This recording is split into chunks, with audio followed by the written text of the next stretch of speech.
Ed eccoci in live ragazzi, ben trovati su Crystal Cross Gaming, il canale Twitch, con un nuovo appuntamento con le nostre live, ma in questo caso anche un orario un pochettino strano e particolare perché c'è un nuovo evento da seguire e guardate bene che effettivamente sono arrivato un po' al photo finish, infatti mancano meno di 5 minuti, mi dispiace ragazzi ma prima non ho potuto fare, però vabbè insomma siamo in orario per la live. Un saluto a tutti ragazzi, ciao Nico, ciao Burnout Lorenzo, benvenuti a tutti ragazzi quelli che si stanno connettendo e adesso direi di andare subito alla schermata principale e prima di tutto però mi raccomando seguitemi qui su Twitch se ancora non l'avete fatto, pigiate quel bel cuoricino, abbonatevi con Twitch Prime se ne avete la possibilità e qui sotto nella zona informazioni del canale tramite il bot in chat trovate tutti i link ai miei social e community come Instagram e Telegram, tutti i link per supportare il canale, anche i link ai miei due canali YouTube che sono sempre molto attivi. D'accordo ragazzi? Bene, andiamo nella schermata principale adesso. Ok, eccoci qua. Bam. Allora, dovremmo essere a pari. Tiriamo su il volume. Ok, perfetto. Allora, 3 minuti ragazzi. E allora, che cosa ci dobbiamo aspettare da questo evento? In realtà una marea di indie. Questo. Ci saranno anche nuovi annunci per il Game Pass. Sì, me li aspetto anch'io, effettivamente.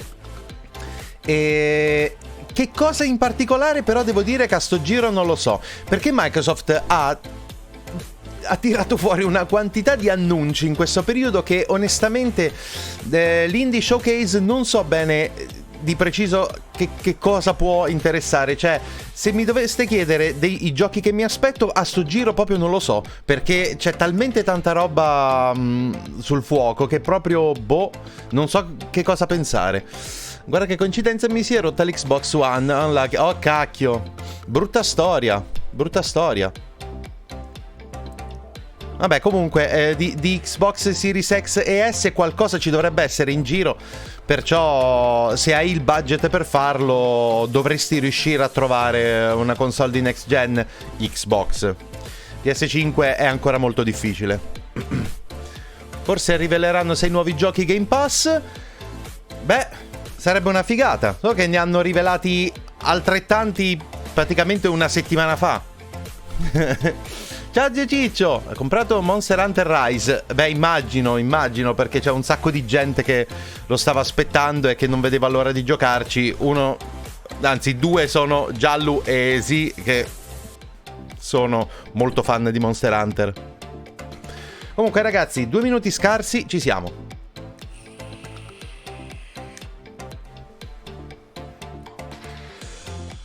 Scusate. Dal lato mio sto continuando a pensare che cosa vorrei vedere qui. Però veramente c'è talmente tanta roba annunciata, talmente tanta roba che può essere interessante che Proprio non so che cosa aspettarmi. Ormai Microsoft ha acquisito tante di quelle case di sviluppo che, boh, alzo le mani. Sono in una di quelle fasi in cui dice, ok, c'è un puttanaio di roba, semplicemente mostratemi cose, voglio vedere cose.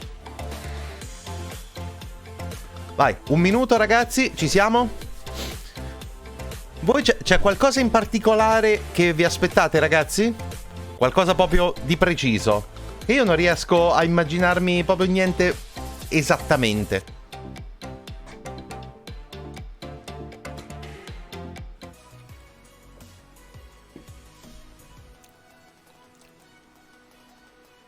Ok, ma perché è cambiato sto countdown così dal debotto?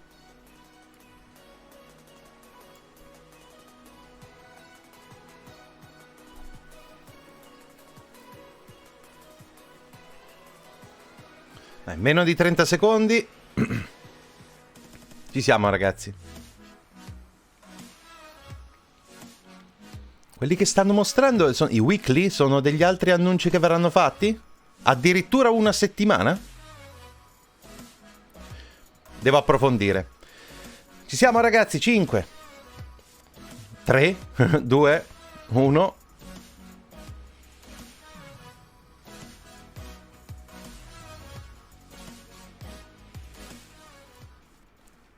What's going on, everyone? Welcome on into the ID at Xbox Showcase right here on Twitch Gaming. Now, I am one of your co-hosts today, Story Mode Bay, and I have the honor of being joined by the incredible Trisha Hirschberger. Trisha, how are you feeling today? I have the honor of being joined by the incredible Story Mode Bay. No! How are you so doing exciting. today? Right? I'm doing good. I'm really excited. I mean, Brianna and I today are going to walk Sempre belle figliuole, giusto? Sì, assolutamente. Molto carine entrambe. I love my indie games. So on today's show, we're going to be showcasing and celebrating indie Xbox games, right? And we'll have so many talented devs joining us throughout the day to talk about their games, including, but not limited to, Among Us, Moonglow Bay, Soup Pot, Nobody Saves the World, Death's Door, and 12 Minutes. And each of our developer guests will sit down for a conversation with some of our favorite streamers and creators, including awesome folks like Kate Stark and Stallion83, Donut Age and Technique, and Blind Gamer Steve. So many fun folks. We'll also have special interviews with Chris Charla from ID at Xbox. And throughout the day, we're going to be dropping exclusive new game trailers as well. So if you're an indie games fan, this is the place to be. We'll have Victoria Tran from Innersloth will be here to discuss Among Us. Gwen Foster and Trina from Chican Club will chat their new game Soup Pot. Louis Antonio from Annapurna Interactive will get into their highly anticipated game 12 Minutes. I cannot wait to see allora questo mi that. interessa. Tanto c'è sviluppatore di Annapurna che è 12 Minutes, che è quel gioco che ha un loop temporale che devi risolvere. Quello è un sacco carino. We'll get into all things Moonglow Bay. Mark Foster and David Fenn from Acid Nerve will talk about Death's Door. We have a packed lineup for you today, so it is going to be awesome. And as I mentioned, we will have that special interview with Chris Charla from ID at Xbox, which is awesome. Yes. Oh my gosh. I am so excited about this. Now, before we do get started with our show, I do want to remind everyone at home, please sound off in the chat. We want to know what you guys think. I mean, I already see the chat moving and shaking as it is. I am super excited about this. So without further ado, I want to remind everyone throughout today's ID at Xbox at Twitch Gaming Indie Game Showcase, we will be airing exclusive new game trailers for the very first time. Ok, quindi ci sono delle premiere, delle world premiere. Anticipated indie titles. Others will be brand new, never before seen game trailers. But that's not all we have. So make sure you stay tuned throughout the show and share your reactions in the Twitch chat. So everyone, let's go ahead and get into it. First up, we're dropping some new gameplay trailers. Let's take a look.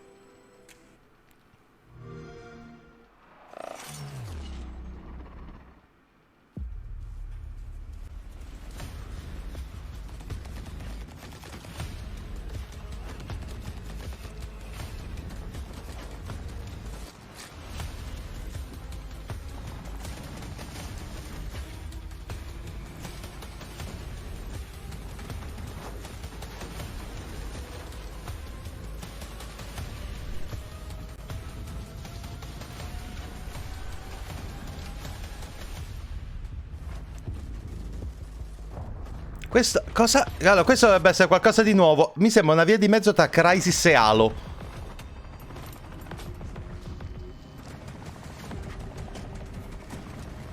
Non lo so se è una via di mezzo. Cioè, non so se è multiplayer. Non lo so. Dovrebbe essere un nuovo annuncio.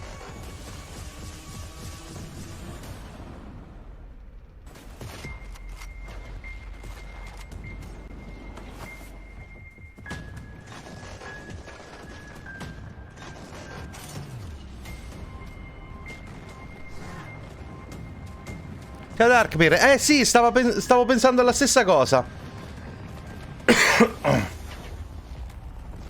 Mi sembra una via di mezzo tra Crysis e Halo.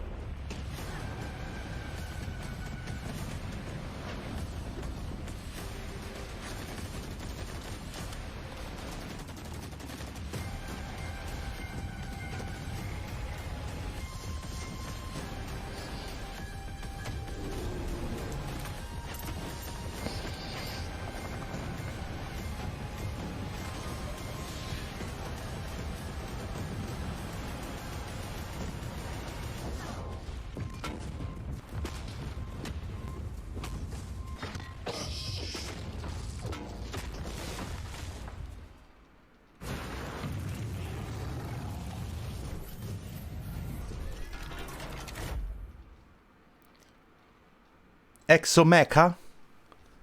Agosto 2021. Oh, Ascent, questo lo sto aspettando. You have shown an aptitude for applying lethal solutions to conflicted situations. We wish to test your abilities by giving you a special assignment. Success, and you'll be given a chance at earning your freedom.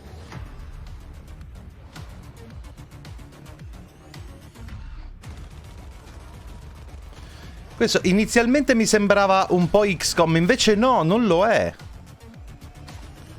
È un po' più Diablo probabilmente, però...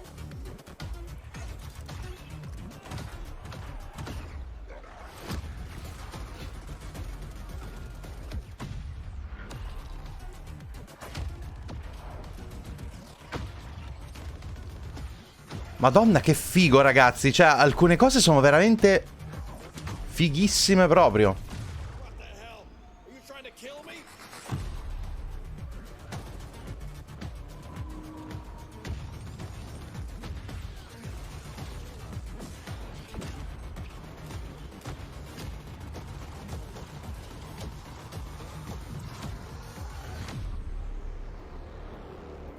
Ok, sì, era per il 2021, ma ho confermato 2021, perfetto. Poi i giochi isometrici li adoro. Ah sì, ecco, ragazzi, considerate che questo è un evento Xbox, proprio dedicato Xbox, quindi probabilmente, molto probabilmente, tutto quello che vedremo oggi sarà nel Game Pass. Sì.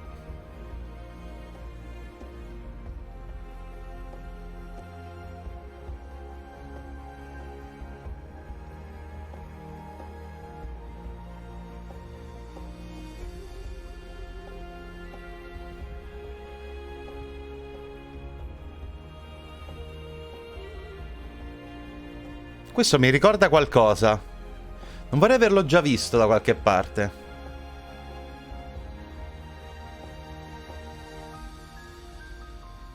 Sì, ok, me lo ricordo. Omno.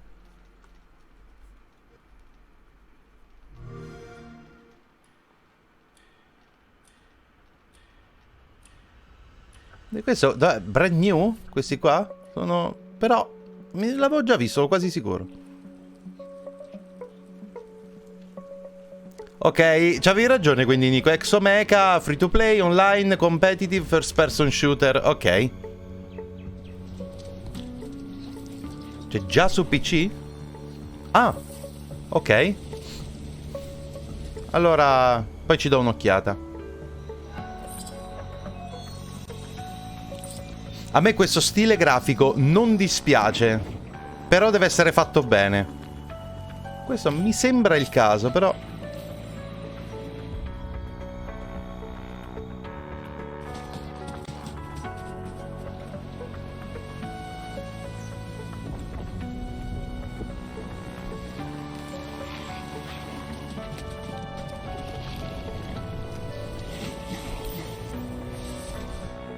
Quindi è un gioco action fatto con questa... con questa grafica qua. The Wild at Heart. Tra l'altro è Humble Games questo qua.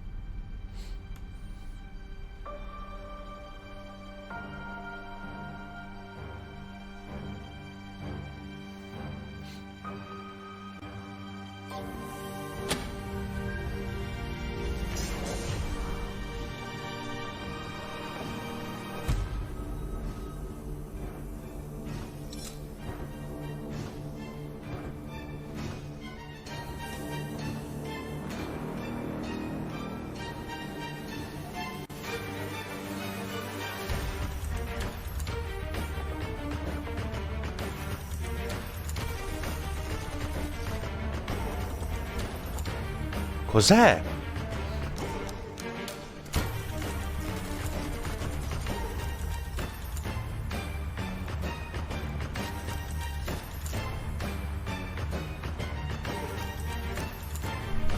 Ciao Lord.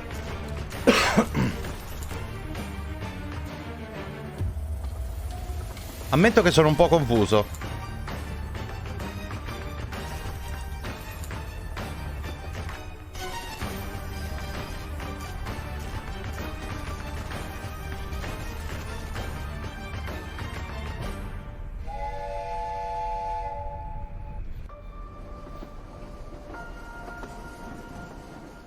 Void Train.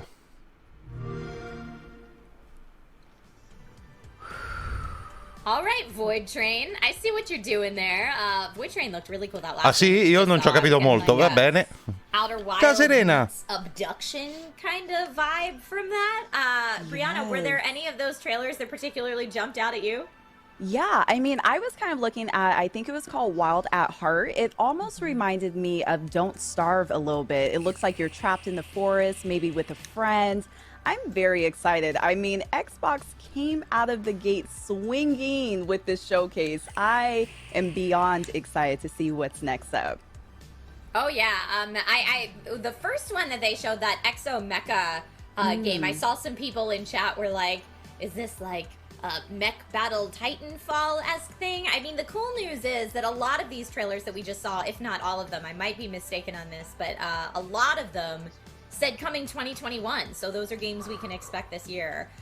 Like I said, I'm a big fan of indie games. I'm a big fan of the ID at Xbox program, which we'll get into a little bit later about how the specifics of the program work.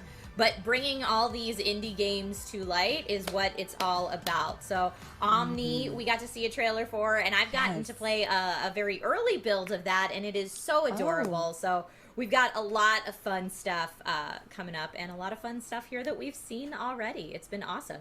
Brianna, do you play a lot of indie games on your Twitch channel?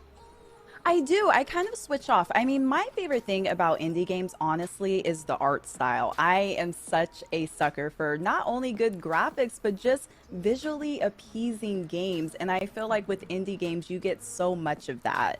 And also, by the way, I do want to remind the Twitch chat at home, please sound off. What game did you see from that last trailer are you excited about? I would love to hear it, and you never know, your comment could end up right here on the big screen. Yes, I see Burnt Toast TJ, or Burnt Toast J in chat says, so great to see such wonderful support for indies. Yes, 100% yes. So yeah, that was Exomecho, I believe Ascent was the name of the second one, Omni, The Wild at Heart. E di Ascent è di gran lunga quello che mi è piaciuto di più.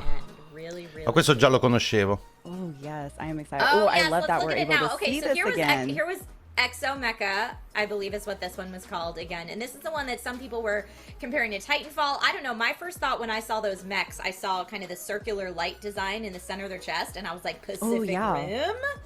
Now, not all of them have that. Ah, Pacific Rim. Every great che mech bello. that I know. And look at that, we have underwater. I think I saw a grapple hook. There it is, a grapple hook mechanic in this. Is this a type of game you think you could see yourself jumping into?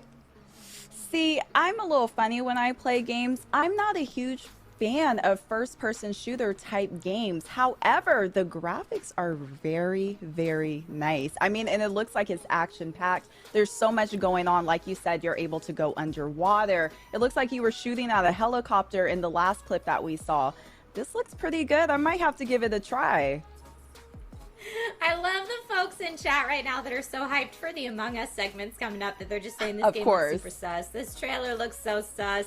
I get it. I get it. But yeah, that was just one of the, so that was 1, 2, 3, 4, 5 trailers already shown. And like we said, we've got a packed show for you today. So lots and lots of trailers coming up. But I thought Exo Mecha looked super, super cool. That Cyberpunk one, I think it was called Ascent. I think the Twitter handle was at Ascent that's the right. game.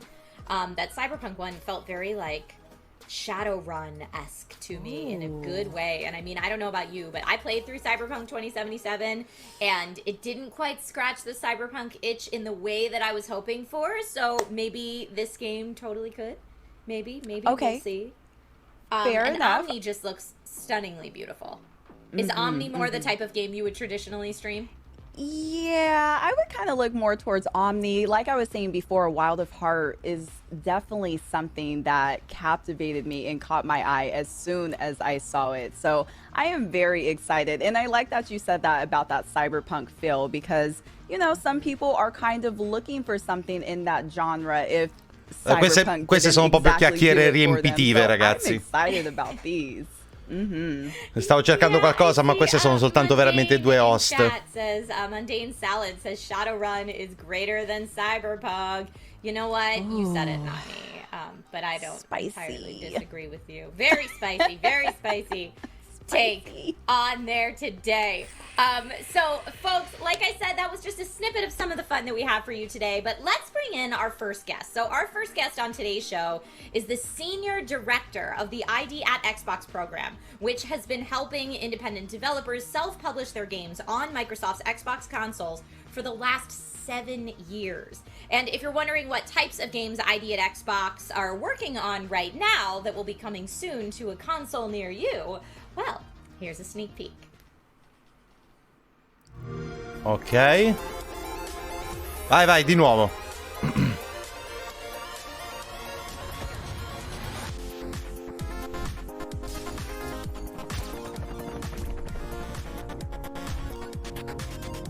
Cos'è? Aspetta. Questo mi sa di... Quello di prima mi sapeva di qualcosa tipo speedrun. Ah, questa è proprio carrettata di giochi, tra virgolette, minori.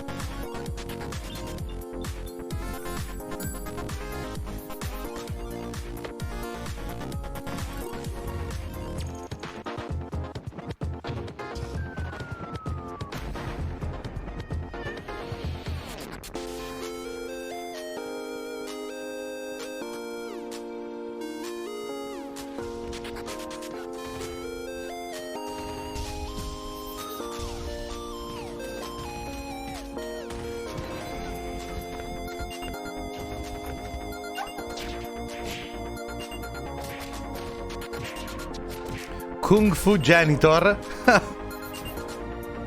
Aspetta, ah, questo qui, ecco, Generation l'ho provato, perché c'era una demo un po' di tempo fa. Questo è carino, ragazzi, credetemi, provatelo.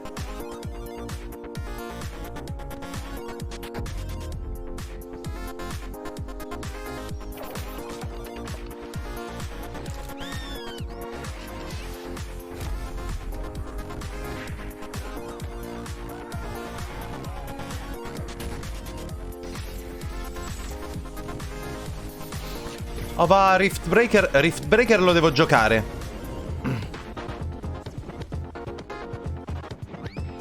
Perché mi sa che già c'è una demo, però non ve l'ho portata, mi sa. Questo me lo devo segnare.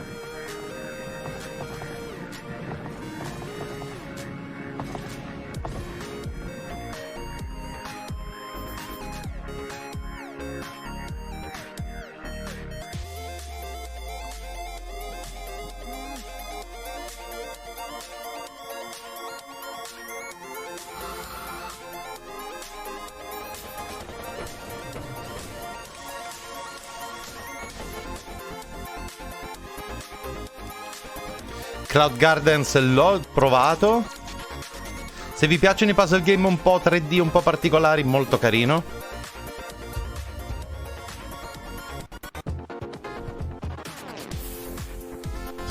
Aspetta, Griftlands non mi ricordo se l'ho provato.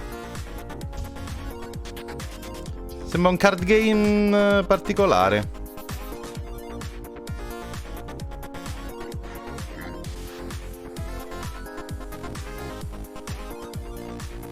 Sì, ma non si capisce niente perché è proprio... Cioè, è una secchiata di giochi. Proprio babababababam.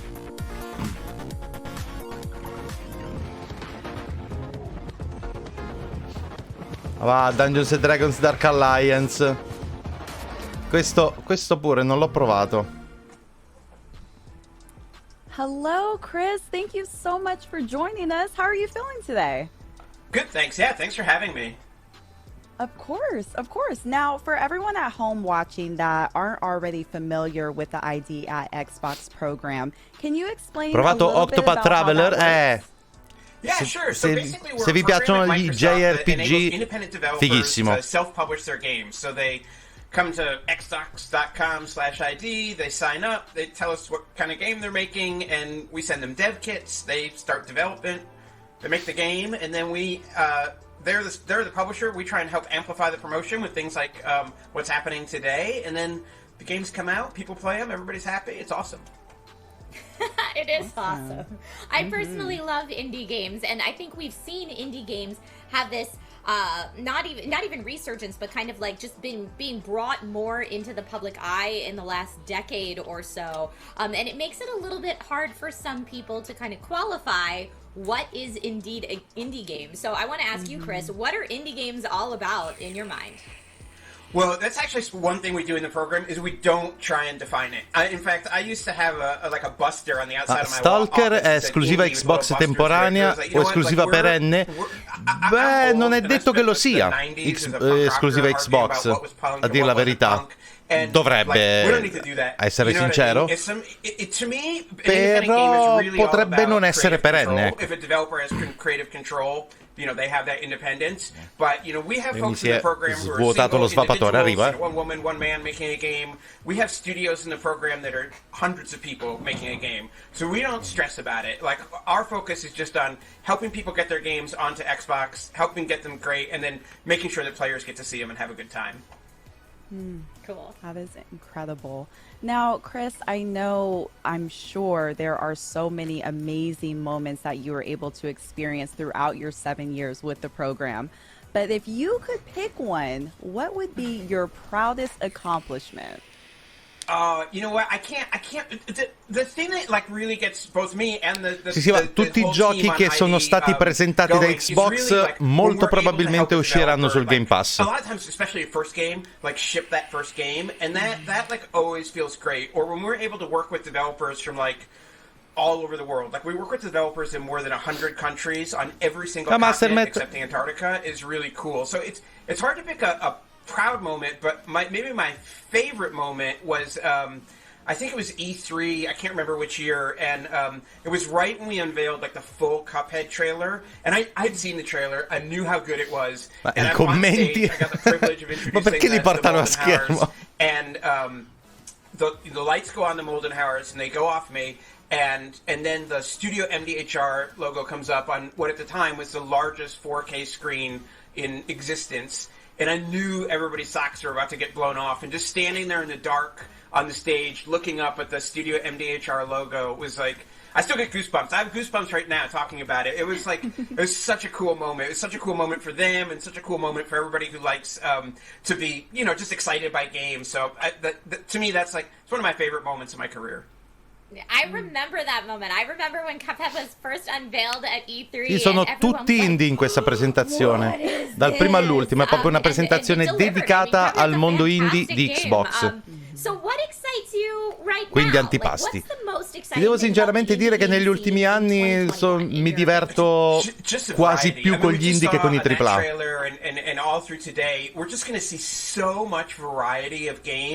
Anzi, forse posso pure togliere il quasi.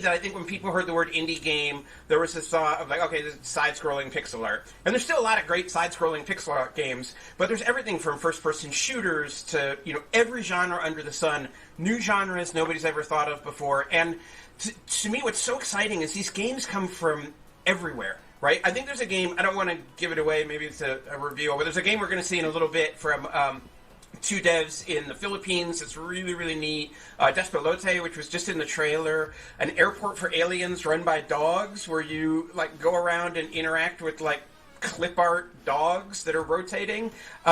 Like those are all super cool. And then you have games that just come out of nowhere. Not really out of nowhere, but like Shotgun Farmers, which is a game that launched on Xbox and was from one person and dominated the sales charts on Xbox. The Ascent ispira tantissimo anche me.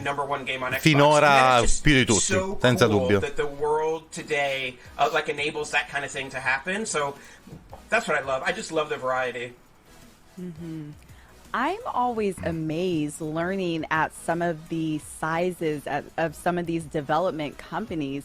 Does it blow your mind what smaller indie teams are able to create and produce in comparison to AAA companies?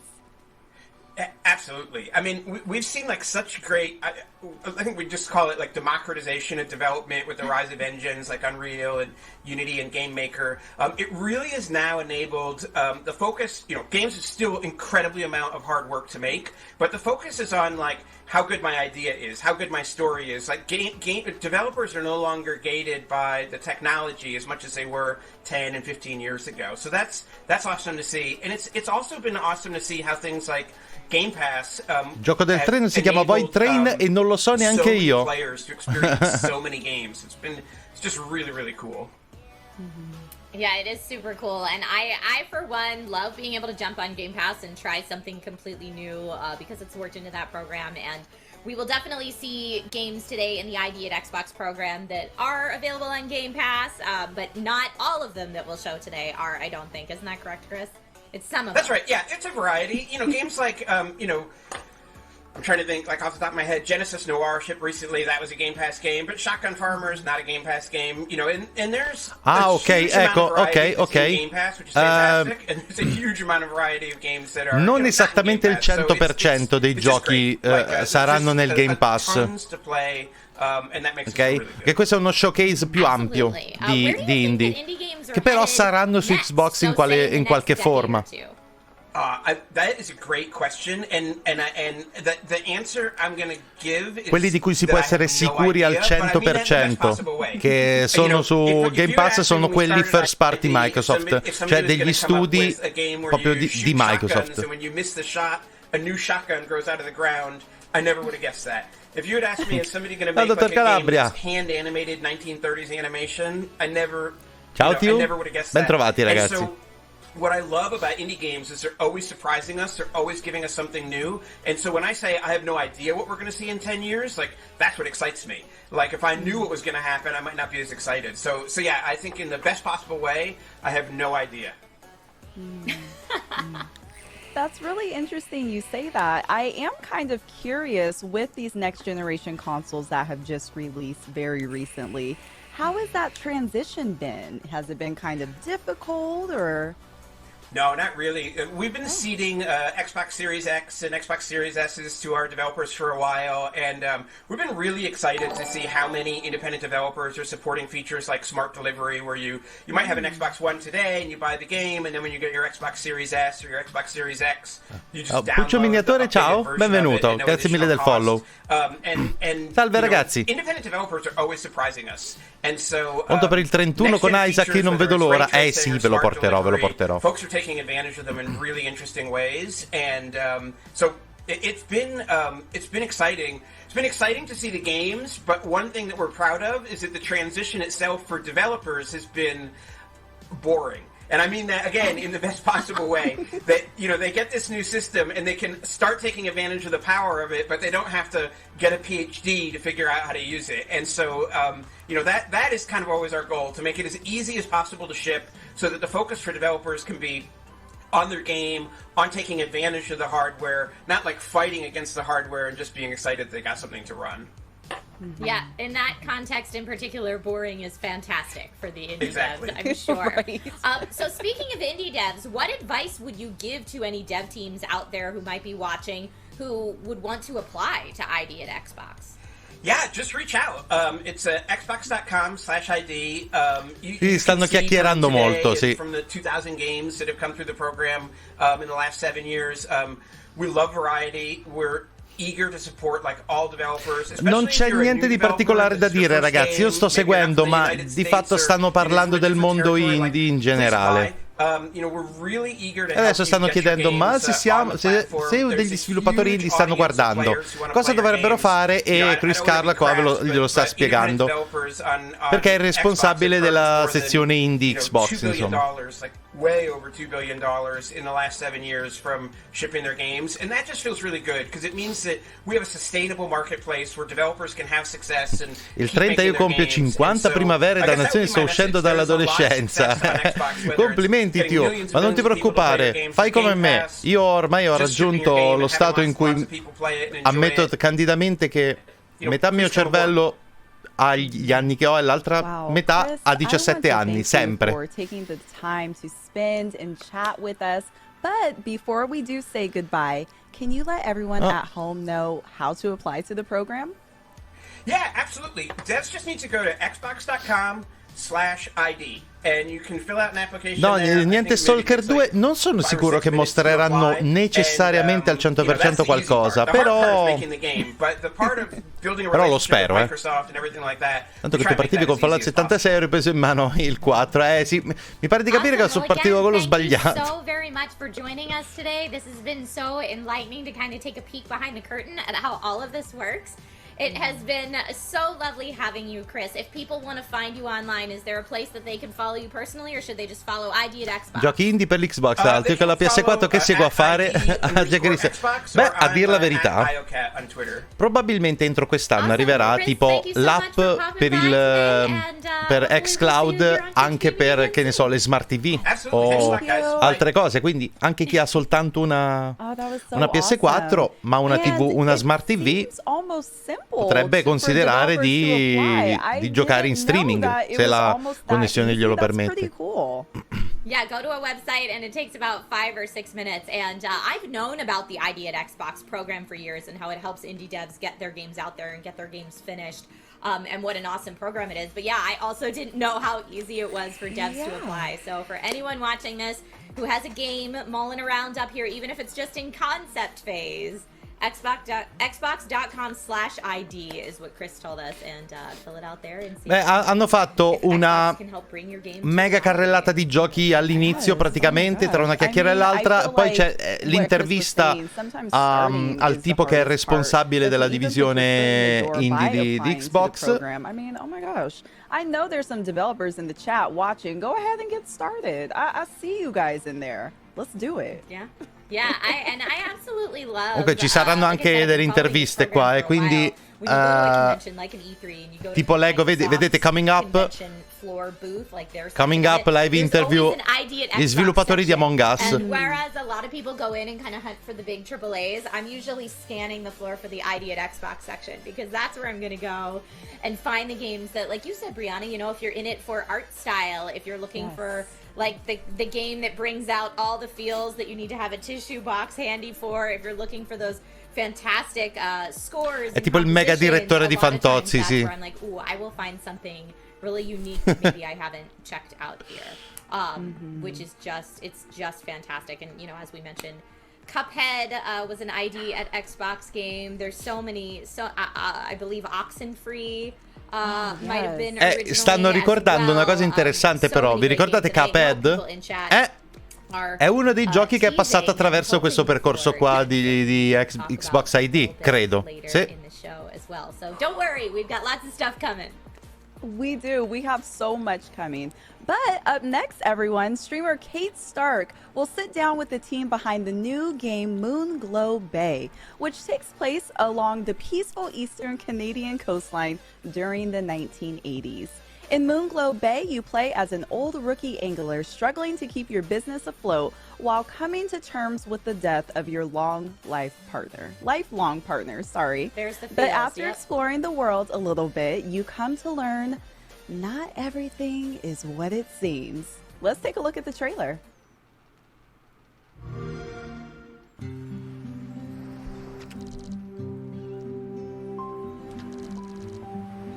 Ah, proprio cubettoso alla Minecraft.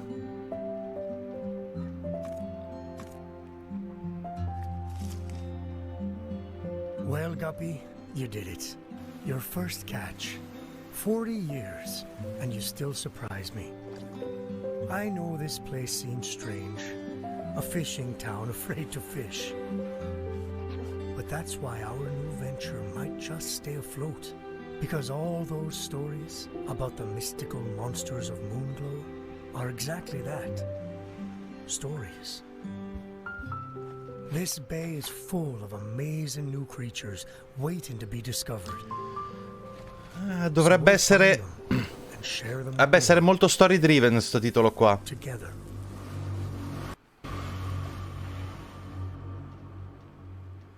As long as this book is by your side.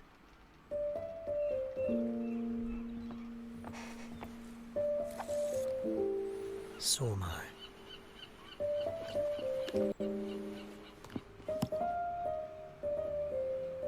Welcome home.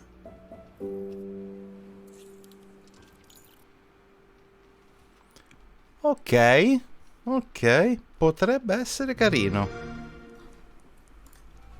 Hi, everyone. Thank you so much for joining us, Zach and Lou. Welcome to the show. Can you tell us a little bit about Moonglow Bay? Of course, Yeah. go ahead, Zach. Sure.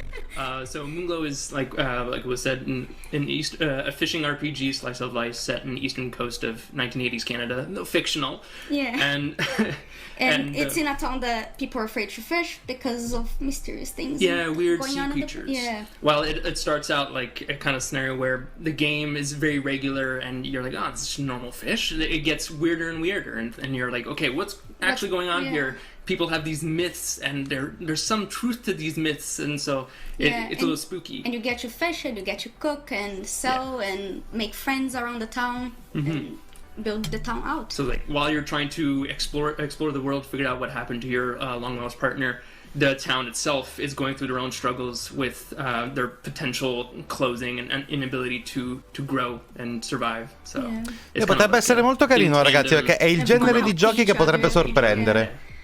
Sounds amazing. Now, without spoiling too much, what can you tell us about the town and what went into creating life in Moonglow Bay?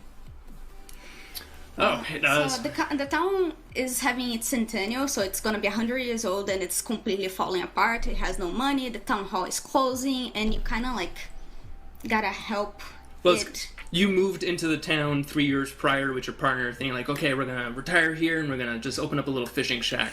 But then they go on their adventure. Your partner goes on their adventure to start up the shop, and they never come back. So now you're kind of like left alone. You're like, oh, I don't know what to do. Dovrebbe essere un gioco basato sulla storia, più che altro.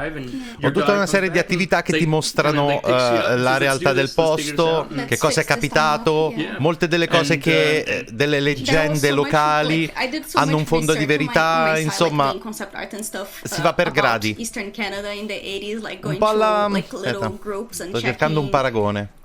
Però da certi punti di vista assomiglia a un'avventura grafica. The East Coast of Canada, so And also the fashion, because even though it was set in the 80s, the fashion hadn't caught up for like 20 years. yeah. No, it definitely had not. Well, I mean, what inspired the story on Moonglow Bay then? Because it seems that you did a lot of research into it, so you must, like, and very specifically Eastern Canada as well. So what inspired that? Well, I mean, I always like fishing games. I think a lot of us always very much like playing the mini games, I'm one of those fishing people, games, yes. and RPGs, and yeah. So it's just like it's one of those things. I was like, well, what if like this has to be feasible as a whole scope game? And I found And with loads of other mini games that you can also it's play. like Legend of the River King, like was almost 10 years ago, almost 13 years ago since it came out, and I was like, nah, this has to, like, we need to kind of like see what's feasible here. So and like the story is like Zach and I met living in Quebec. Yeah. And like my family has history with fishing. Zach has. As a kid, I helped run a little fishing shop selling fish by the lakeside, and it was kind of like, you know, there's this connection. We're like, this is actually really chill. We wanted to make a game that was very relaxing, and this is the perfect kind of thing because fishing is pretty chill. And yeah, we just felt like it was the perfect environment to start off, and then we just from there started researching East Coast because we want to go into the ocean. Lo state vedendo adesso il gioco. And also it was a little bit of wanderlust of mine because my dream has always been like I'm gonna go live in Nova Scotia. It seems like the most beautiful place, most calming place. So it kind of has that part as well. Yeah, like that. That starry-eyed feel of like, oh, new town, beautiful, and so that's why like one of the things in the game is to kind of build this town up and make it prettier over time. So there is also a little bit of mystery around the story and around the town. Are you able to tell us a little bit about that? Stile Animal Crossing? No, non penso. Penso che sia più story driven, cioè penso che sia più narrativo questo gioco, paradossalmente. They start off typical, but as you get deeper, you get into different biomes. So like regular water is what you're seeing right now, but then it spreads into like these sulfur zones, these like heavy glacier zones, and you're like, this doesn't exist in oceans. How does this happen? And so it's kind of like the mystery of. That's also like part of the thing that is making people so afraid. Like people go fishing and they don't come back. And they just, it's completely bewildering. Everything is kind of fueled by myths in the town because nobody has the courage to actually go fish and find out if the myths are true or not. So you kind of like everyone just gossips to each other. Yeah, so you can go talk around. You're going to fill up a journal to see what these myths that people have accumulated are, and then you can go and like see what truth there is to this, and like there's always gonna be like, okay, go to this location, you're gonna find this weird fish that's gonna like nibble at your ankles. You're like, wait, what? And so it's like stuff like that for the player to find out.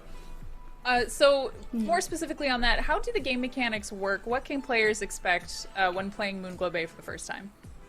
Yeah, so it's a core loop of going out fishing and then coming back and cooking whatever you caught in your home, and then you sell it at your vending machine. Yeah, it's a less intense mechanic, the selling itself. Yeah. The cooking is like a bunch of fun mini games. Like Cooking Mama style kind of stuff. Yeah, and the fishing is like you have several different kinds of fishing. You can...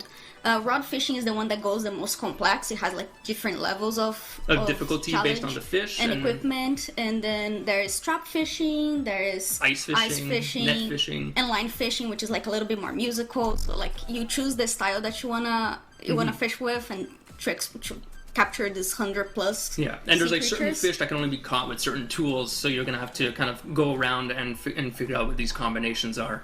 And also in your boat you can expand with the money you've accumulated, you can expand the size. Quindi è praticamente una combinazione fra effettivamente un gioco un po' stile Animal Crossing o così, e però con una lore, con una storia da scoprire. A lot of our audience is going to be wondering and asking, and I am myself, can you pet the dog? Because I noticed there's a dog. Yes. Can you pet the dog? You can pet the dog is gonna follow you. He follows you around. It's your little companion. His name is Waffles. Yeah. He's adorable. Waffles! Yes. Oh, I'm in love with this game already. This is my new comfort game for sure. Lou, you were mentioning the art style. What inspired and influenced the art style for this game? So, Zach and I, like, ever since we met, we did a bunch of, like, little mock-ups and stuff, trying to figure out, like, what game do we want to make? And it started from the principle that Zach does voxel art. And also, like, I wanted to bring something really relaxing. So one of the things that, it doesn't look like it because it's all squared and it's, like, has a specific palette and stuff. But one thing that inspires me a lot on their direction is, like, Ponyo from Studio Ghibli, the movie. Yes. Yeah, so it's kind of like, as well as Animal Crossing, like, and the old Harvest Moons from the GBA. So all those things that are very relaxing games, that kind of slice of life, and all the colors are much softer. Yeah, it's all intentionally like catered so you don't feel intimidated by anything, even if like our myths are a little bit spooky kind of thing. So yeah, we kind of wanted the player to just like get home from work, in this case like finish work, and then like maybe open the game and just relax and distress from life. I'm seeing a lot of people in chat. Comunque sì, dovrebbe essere il tipo di gioco molto chill, molto rilassante, eccetera. People expect? Is it single player? Is it multiplayer? What do we think?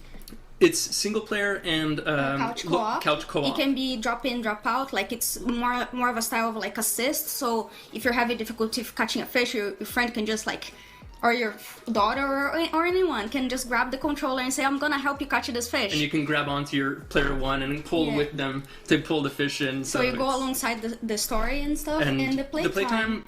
We're estimating roughly around 10 to 12 hours. Depends if you want to be a completionist and try to get all the 100 plus fish in the game. And all the side quests and stuff, or if you just want to follow Or if you just want to gun through the story. Yeah. Ok, questo è interessante. Non è molto lungo. Nel senso, non è uno di quei giochi mega infiniti. Qui devi fare 1 miliardo di cose in maniera completistica, volendo. La storyline vera e propria sono 10-12 ore. How people react to the fish that they pull up. Because we get really weird with their designs. And oh god, I really love, like, for me, the whole friendship system, like how you can become best friends with people in town and they can tell you like their life stories, or you can help them with their little struggles and stuff like that. That is the kind of things that I love in games. So I'm looking forward to people seeing that as well. Mm-hmm. That's fantastic. Now tell us really quickly about scripting an indie game, and how is it challenging with that aspect of game design? It's chaotic. It's one of those things that initially you're gonna have a set idea where you're like, okay, you have this goal. And it's gonna be so big. Oh yeah, you're gonna have sì, stanno dando un sacco di spazio a questo gioco, effettivamente. Questo mi fa pensare che possa essere persino meglio di quanto uno immagini. Perché se gli danno tutto questo spazio vuol dire che qualche carta da giocare ce l'ha sto gioco.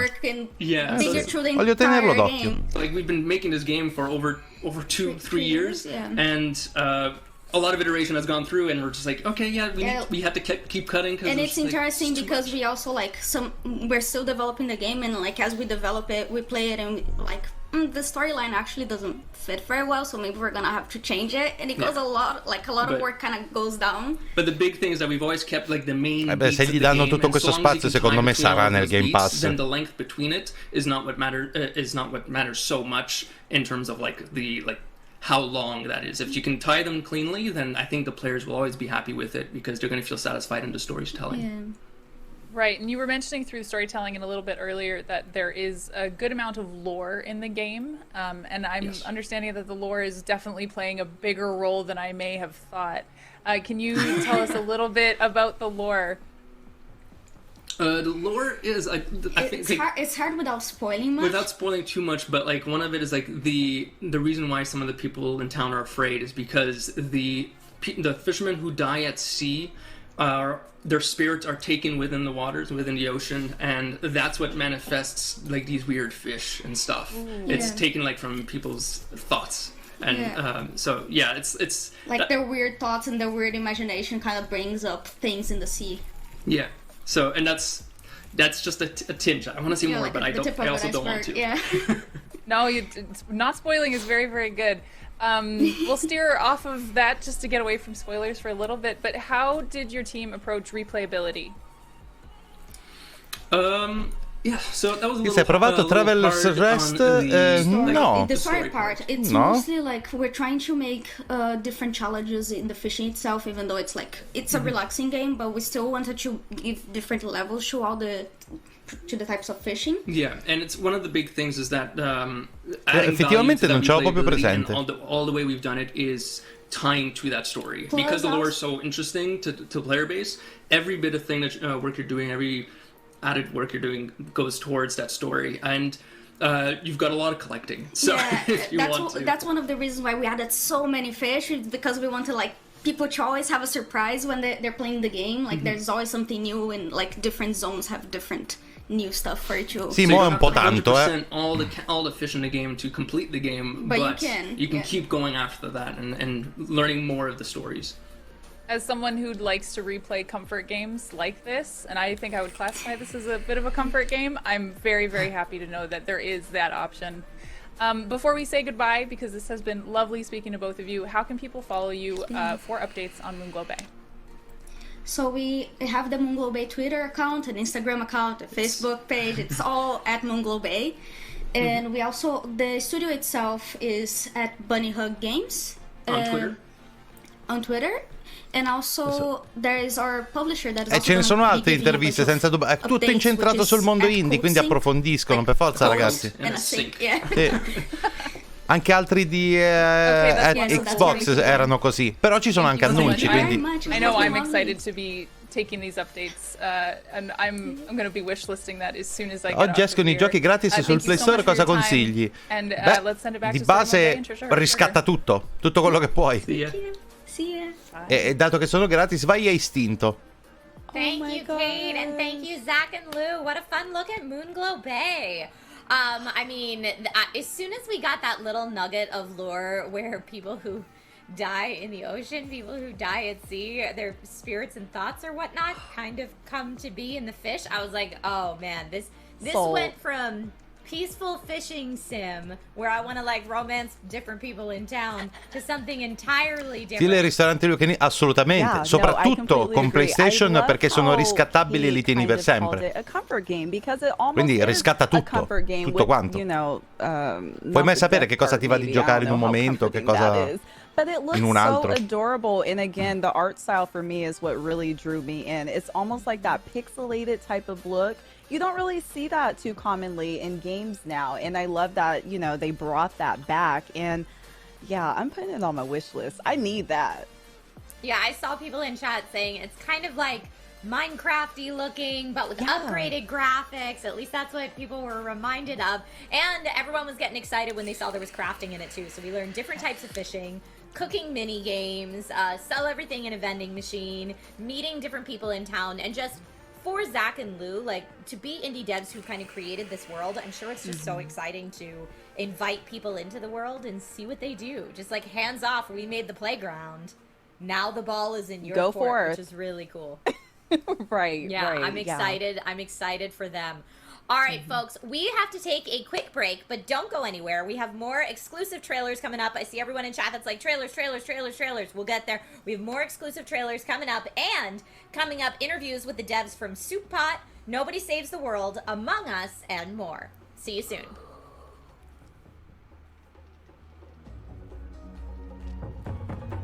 Cosa? Perché? Perché questo break? Ah, il break è un po' anticlimatico, però, se proprio devo dirla tutta.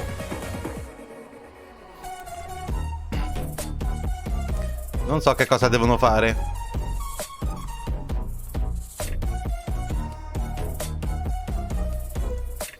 Ciao Manu!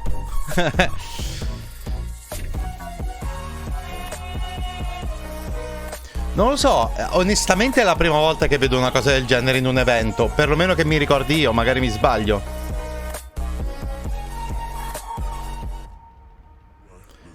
È strano, ragazzi. Vabbè, stiamo qua perché per 3 minuti, voglio dire che adesso sono 2. Non vale la pena fare nessun tipo di stacco.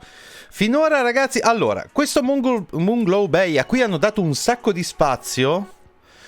Gli hanno dato tutto questo spazio forse perché magari potrebbe essere meglio di quanto uno potrebbe immaginare all'inizio, soprattutto se non è un super fan dei giochi super chill, narrativi, molto stile Minecraft in cui vai in giro, fai un sacco di cose tranquille, cioè. Quindi io me lo sono segnato perché potrebbe essere interessante.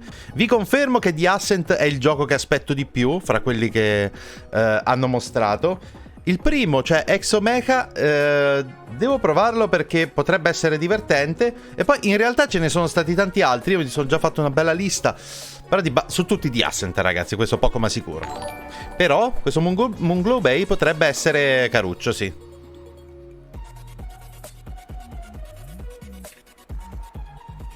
Sì, ad aprile ci sarà un evento su Age of Empires 4, sì, o meglio, ci sarà un evento sul franchise di Age of Empires. Quindi ci saranno delle novità anche per gli altri Age of Empires Definitive Edition, che sono soprattutto il 2 e il 3, se ho ben capito. Quindi aggiungeranno delle cose anche a quelli. Però sì, ci sarà anche Jove Empires 4 e infatti non vedo l'ora e lo vedremo insieme assolutamente, perché non vedo l'ora di saperne qualcosa in più.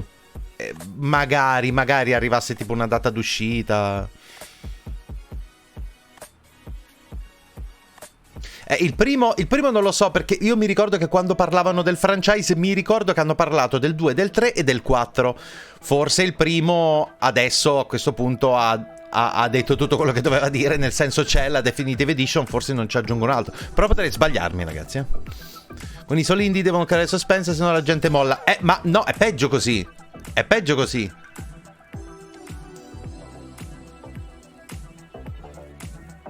Secondo me. Beh, comunque dai, ci siamo.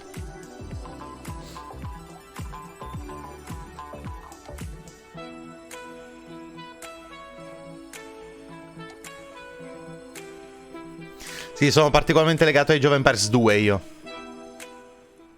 Welcome back, everybody, to the ID at Xbox Showcase right here on Twitch Gaming. My name's Trisha Hirschberger, and I am joined by the fantastic Story Mode Bay today to tell you about all things going on the indie scene from Xbox. Yes. Oh my gosh. Like we were saying earlier on in the show, we have such an incredible lineup for all of you. Coming up soon, Blind Gamer Steve will sit down with the team behind Soup Pot, and later on we'll be talking to Victoria from Among Us. I know everyone in the chat is waiting for that interview about the new map that will be dropping in the game on March 31st. But first, we have more exciting game trailer reveals for you. From drifting across gorgeous rally racing landscapes, altri trailer. the cold and desolate Poi, wilderness. altre Our next interviste. announcements are coming to the Xbox platform soon. Let's take a look.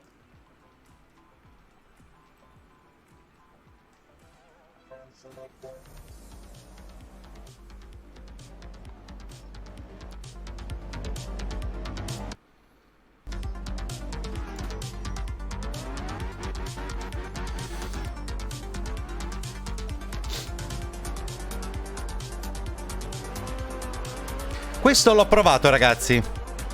Art of Rally. Diciamo, è come i giochi di rally di una volta. Quelli da cabinato che si guardano dall'alto. Qualcosa del genere. L'ho provato. Devo dirvi che non mi ha entusiasmato, però io...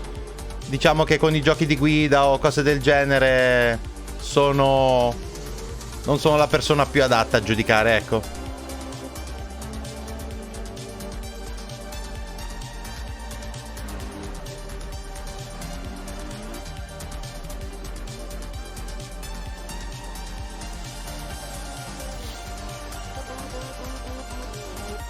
Sì, oggi Monster Hunter Rise, sì, Gianni, sì, saranno chiusi per sempre. Cioè, proprio addio.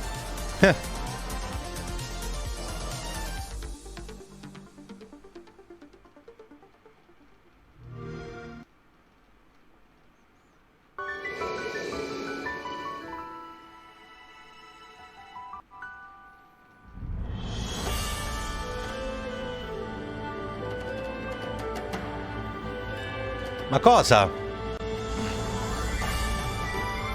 No, cosa?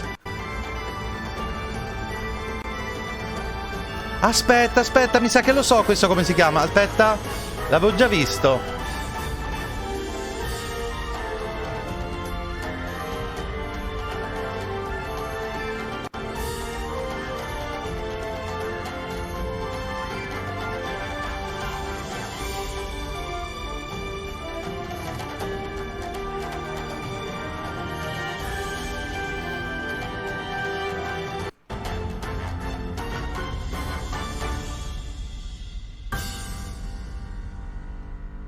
Ah, Craftopia, esatto, si chiamava proprio così.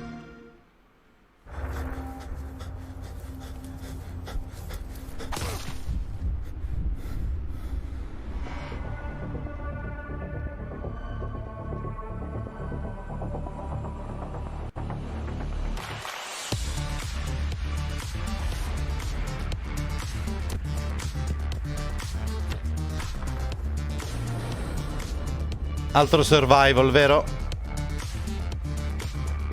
No, aspetta. Ma questo non è...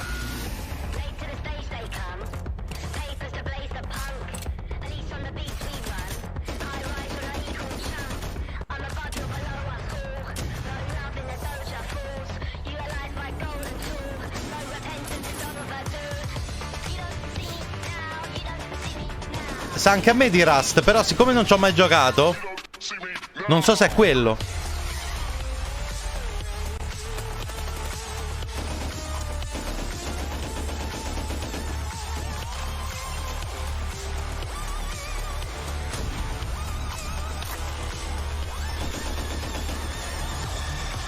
Ah, sì. Era quello, effettivamente. Ok, console edition. Beh, giustamente dopo il successo improvviso così che ha avuto, per forza doveva arrivare la console edition. Aspetta, mi sa che questo lo so. Questo dovrebbe essere Narita Boy. Lo proverò, perché arriva nel Game Pass a breve. Anzi, oddio, aspetta, quando è che arriva? Non mi ricordo più la data. Questa mega retro, ragazzi.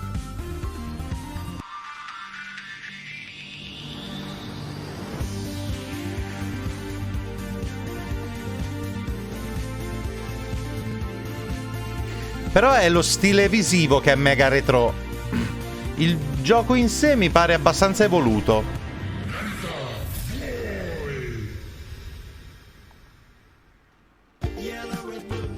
Eccolo va. 30 marzo.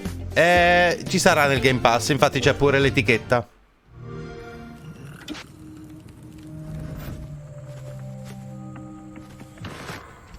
Ah, cos'è questo? Aspetta, questo mi sa che è Hello Neighbor. Tipo una versione particolare.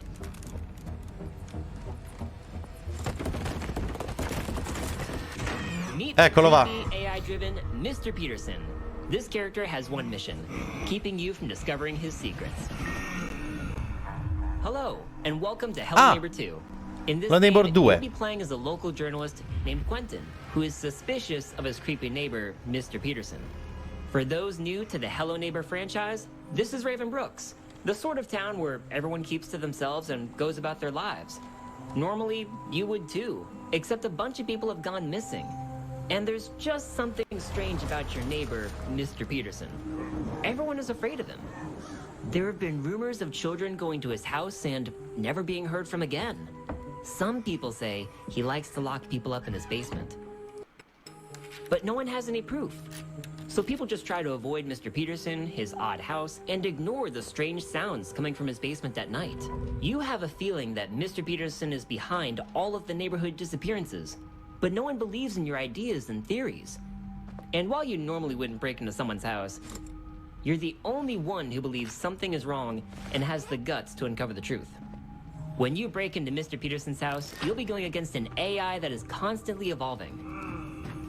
Our goal for Hello Neighbor 2 is to provide unique player experiences. Che cosa? This is an experience that is driven by the community. Mr. Peterson's behavior is a combination of a neural network and algorithms that allow him to constantly learn from his experiences with everyone who plays our game. It begins with the collection of player activity. Mr. Peterson takes note of player behavior, whether or not most players are likely to hide in a closet, use a certain escape route, or certain objects. As time progresses and he learns, Mr. Peterson's behavior may change and surprise you. How Mr. Peterson plays in one encounter with you might be different from the next, all due to his encounters with the game's community as a whole. In this way, the community's experience with Mr. Peterson changes over time, allowing for an AI that is developed through community actions, replayability, and great stories of neighborhood shenanigans. But these new experiences go beyond Mr. Peterson. In Hello Neighbor 2, players can interact with all characters in Raven Brooks, and these characters share the same AI core, but behave differently and have their own stories for you to discover. So while you might think you're just playing the game, you're really contributing to the development and improvement of Mr. Peterson's AI. We hope this presentation of our AI and development gives you an idea of what to expect in Hello Neighbor 2. If you'd like to try an early access version of Hello Neighbor 2, you can check out some of our alphas on the Microsoft Store. Thank you for watching, and we'll see you in the neighborhood. Sì, solo questo hanno fatto vedere. Finora, dopo Rust. Here we go. Oh, are you a Hello Neighbor fan, Brianna? So I played the first one, and I was kind of petrified. Like, he was finding me from every little corner. I remember trying to hide in the rooms, and he was right there waiting for me. So the fact that they're making a second one, And he's even smarter than the first game. I'm nervous. I'm very nervous. Well, that was one of the coolest things about the first Hello Neighbor is that, you know, he would adapt to your play style, and the more that you would do runs, the smarter he would get.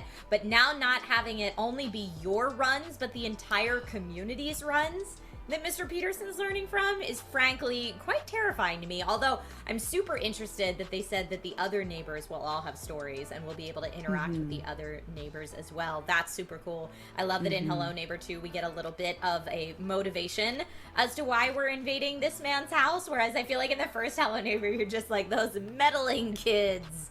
Yes. That are bugging Don't our throw neighbor. your ball over in my yard again. And yeah, exactly. Yep. Now, I was going to say I was very happy to see that Team 17 is coming out with another game. They're the same developers that made Overcooked, and even the style of the game, it looks very 80s and retro and almost futuristic in a way, which is super exciting to see. The first trailer that we saw with the car driving, again, a beautiful art style. I mean, wow. These trailers are blowing me away. It is a great time to be a gamer.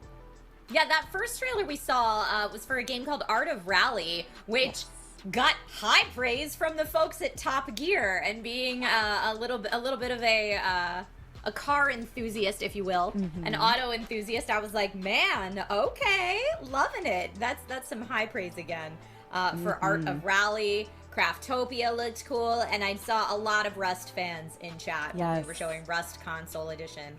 So for our console gamer friends, you will Vabbè, sì, dopo il successo di Rust per forza hanno fatto un'edizione console. I've dabbled a little bit in Rust myself, although I dabbled Rust è veramente curioso come esplosione, come successo, perché è un gioco vecchio in realtà.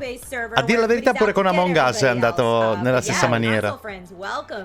Here we go. Rust. But all right, so that was just some more trailers for everybody to check out. I know chat is all about those trailers. Up next on the show, we have streamer Blind Gamer Steve will chat with the dev team behind the new cooking-inspired game, Soup Pot. In Soup Pot, you'll be able to make food with a wide range of locally sourced or supermarket ingredients in traditional kitchen. Da dire, ci sono molti giochi che avevano fatto salire l'hype. A me non tantissimi, però qualcuno c'è. The in-game social media map. Okay, so we've got like a cooking game and a streaming game. Let's just take a look at the trailer. Let's do it.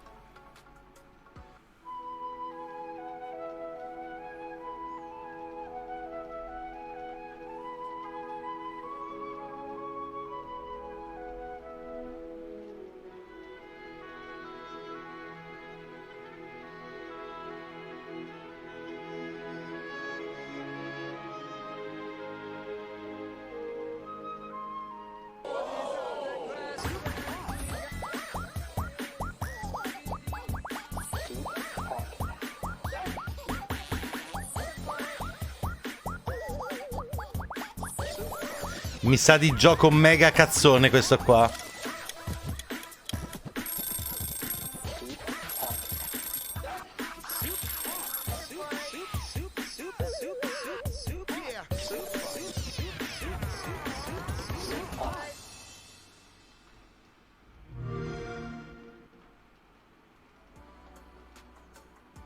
Oh, awesome. Oh. Hello. Oh, I am really excited. Hello, I'm Steve, aka Blind Gamer Steve, and to introduce our guest stars is what I'm here to do. It really makes me happy to introduce to you Gwen and Trina from Chicken Club Studios. Hello, Gwen and Trina, how are you? Hello, Steve.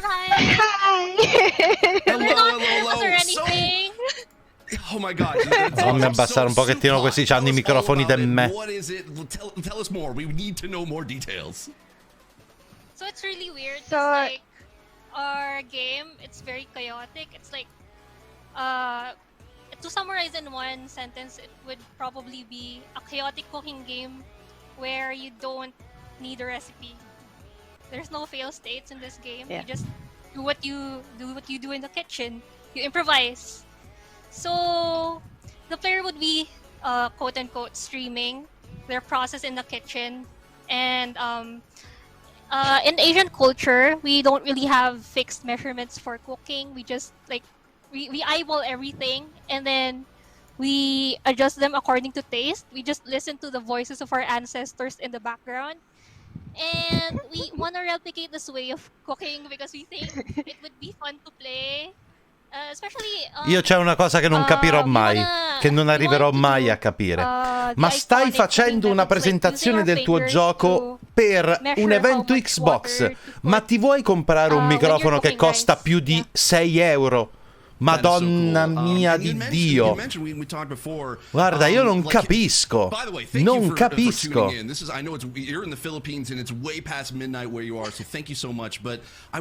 Non serve chissà che. Non si capisce un cazzo. Can you tell us a little bit more about how that inspiration is part of the game?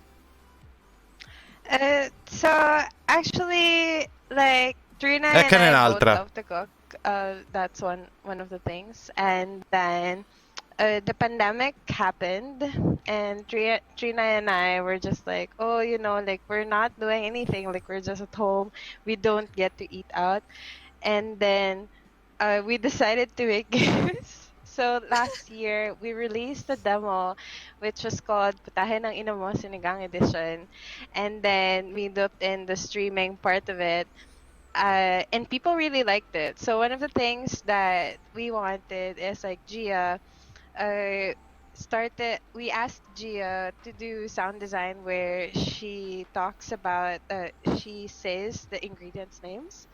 And that carried over into our actual game. Like when we saw how much people enjoyed the demo and they really like it, like we feel like we're filling in a gap where it's not too serious gaming, like it's not instructional, you know, like we want to recreate as much as, you know, how you would be in the kitchen, which is you measure by feeling, you fix things as you go, things can get messed up, and vabbè, praticamente è un mega gioco cazzone di cucina. And make it a game. Like the fact that sostanzialmente è quello che ho pensato fin dal primo momento e tant'è. Like a mini game, just like a side thought, and we both love cooking, like we both love food also, so we wanted to put cooking itself as the focus of our game. That is so awesome. Now, we did see actually a little bit in that trailer that there's a social network in this game called Cookbook. Can you tell us a little bit about that and how that ties in to the progression system in the game? So Cookbook itself, we wanted a way to wrap the game, and then it's essentially like fake Facebook where you could look in and then you have like tasty like videos, and you learn. There's also the current news. Yeah, there's also current news, and then essentially like you learn by watching videos of the game, so you also learn techniques like through a combo fighting system that we want. But then there's also an accessibility option where we've made it so that you could actually remap the controls so that you could, you know, adjust the game to your playstyle. And which is something that was very important. Yeah, because I was going to ask about that actually, because of course I'm an accessibility advocate and consultant, so accessibility is very much a big part of my life and what I do. So, what are the other accessibility features that you're going to actually have in Supot? So one of the things that like we really care for is dyslexia. Like one of our team members has dyslexia, so that's very important to us. That was a very long discussion, you know, whether we put in like QTE or whether and to balance that so that people feel like they're progressing in the game. Another thing is that sì, non lo so come mai stanno facendo un'intervista così lunga per questo gioco qua. So that we make sure that the game is also non ne ho idea. To people who may not see the colors. We've added in like the reactions, like the lines, so that you have like sort of an indicator of what's happening in the kitchen. And then it was semi-incidental that, you know, our sound designer Oda and Gia, like they just really made the game so well, like the sound design is so well that all the audio Ciao Pasquale, chissà vuol farci really impazzire questa la turpe verità. Ma mi sto picconando le balle anche io, lo ammetto, però ragazzi, è così. Noi stiamo aspettando i trailer e vabbè, nelle interviste ci possono essere delle cose interessanti. Now, Trina, I wanted Però to ask you, ammetto non per questo. You're the queen of meme over there at Chicken Club. So I heard that you'd said that there's some really creative and meme-driven achievements in this game. Can you tell us a little bit about what we're going to look forward to? And you mentioned to me earlier there's a 5-second rule achievement. Can you tell us a little bit about that? So our achievements aren't skill-based. They're basically based on how much fun you have in the kitchen. So we have this thing where if you drop an ingredient on the floor and you decide to pick it back up and put it on the pot, the game will record that and mark that as an achievement for the 5-second rule because you're still using the ingredient that fell on the floor. And there's also this. Oh no, I'm spoiling a lot of things. But anyway, there's also this feature where you have a fake neighbor in the background singing karaoke, and if you get too annoyed, you can just throw food at them, so they stop singing. Oh my gosh! Something like that. Yeah. Sì, è un gioco veramente cazzone questo qua. So by the way, you should probably mention that there, like, you gotta make sure that you have to turn the stove off, correct? Come un orientale albino? You don't want to. All'orientale albino. That's gonna be an issue. You need to turn your stove off if you're not using it, because it's gonna Gwen is gonna implement a feature where if you don't turn off the stove, your whole kitchen's gonna burn. Yeah. That's awesome. Now, you had also actually mentioned before that essentially there's going to be the ability to have like kind of different types of food from like locally grown farmers and holiday food. Can you tell us a little bit about that? So one of the things is that we have a marketplace in Cookbook, the social media, and then what we wanted to do is essentially if you wanted to make like gourmet food, and which like almost all restaurants, what they do is that they source locally, and this is something that's very subtle. It's not really gonna affect like your experience of the game. Ci stanno le persone che apprezzano particolarmente questi giochi, devo dire, anzi ne conosco pure un paio. Però vi devo dire che non sono uno di questi, purtroppo. Homegrown organic ingredients are just better and like more fresh compared to like supermarket ones, just because of like fast food and like waste and all of those things. So you don't necessarily feel that in the game because you could buy whatever you want, and the no fail state and the quirky insults that both Trina and I grew up with, like that is how the game is. So I feel like it doesn't push the things that we want, but we've designed the game in a way that it reflects that.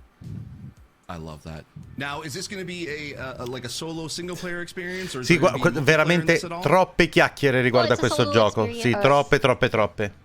Non c'era tutto questo da dire. Questo gioco beneficiava di una presentazione, una spiegazione veloce di veramente 30-40 secondi, un minuto delle basi del gioco, e doveva essere così. Invece tutta sta menata, queste due ragazze con microfoni presi da un sottomarino sovietico. Allora che abbiamo identificato questi due bersagli, dobbiamo procedere alla fase successiva. Annientamento. Ma cosa? Che modalità? Fissione nucleare o fusione? Se hai una fusione nucleare utilizzabile e produttiva, hai risolto il problema dell'approvvigionamento energetico dell'umanità. Quindi io mi preoccuperei prima di quello che dell'annientamento. Thank you so much, Gwen and Trina, for joining us. Where can we be able to find more information about Chicken Club, you and Supot? We have a website that's down there. It's chicken.club. Yeah. All right, that's awesome. And we also have a Twitter. And we also have a Twitter, Chicken Club. Yeah. Chicken a Discord, Club, okay. Yeah. Oh, there's a Discord too. Yeah. Just look him up on Twitter, look him up online. Supot will be coming very soon to Xbox. thanks once again, and I'm going to send it back to Story Mode Bay and Trisha. Thank you so much. Thank you. Ok. Oh my finalmente. God, Ok. Thank you, Gwen and Trina. Okay, Brianna, are you a good cook in real life? I've gotten better, yes. When I first started cooking, no, not really. But it's almost like trial and error. I love what they were saying earlier about how, you know, in their culture, there's no sense of really. Mi piace perché hai parlato di aiutare la vostra immonda razza di primati bipedi. They'll tell you how much you need to add. That's the kind of cook I am. You know what? I self-professed not a good chef, personally. And I'm watching this thinking, oh, maybe this will make me a better chef, much like Dance Dance Revolution made nobody a better dancer. So no, probably not. But at least it might make me have some love, you know, for cooking. I like the wacky stuff that they talked about, where like you can throw food at your karaoke neighbor. Yes. That sounds hilarious. Or that when you select food, or I guess pick it up, the food yells out its name. Yes. When you pick it, that's what I'm in for. I'm in for the wacky stuff. Or even they were saying the 5-second achievement. If you drop some food and as long as you pick it up, blow the dust off and put it back on the stove within 5 minutes, you'll be good. It's fine. I'm excited to play. 5-second rule for real. Yes, for real. Well, everyone at home watching, coming up, we will chat with Victoria from Among Us about the new airship map coming over to the game. And later, streamer Dano Taj will have a conversation with the devs behind Nobody Saves the World. I am very excited. But first, let's take a quick break. Be right back. Ancora!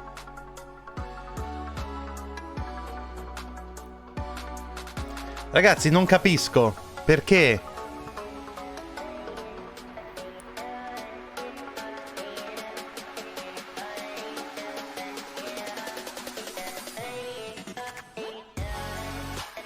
Bah, vabbè, non capisco, ragazzi.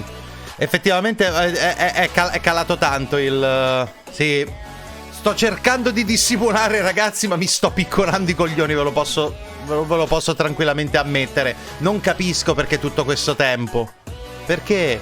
Cioè, questi eventi dovrebbero essere un pochettino più. Cioè, interviste agli sviluppatori sono belle quando ti danno degli insight interessanti sul gioco in una maniera o nell'altra, ma per esempio il gioco precedente non aveva bisogno di tutto sto insight secondo me. No.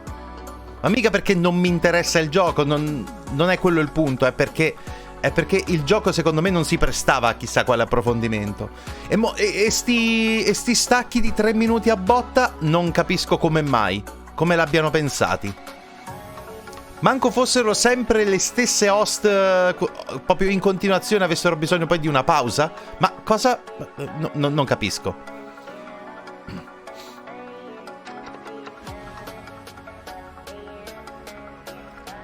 L'unica cosa che mi viene in mente è che stanno cercando di allungare apposta, ma boh, è controproducente secondo me. Vabbè. Comunque, finito il countdown, dovrebbero arrivare altri trailer, quindi stiamo a vedere.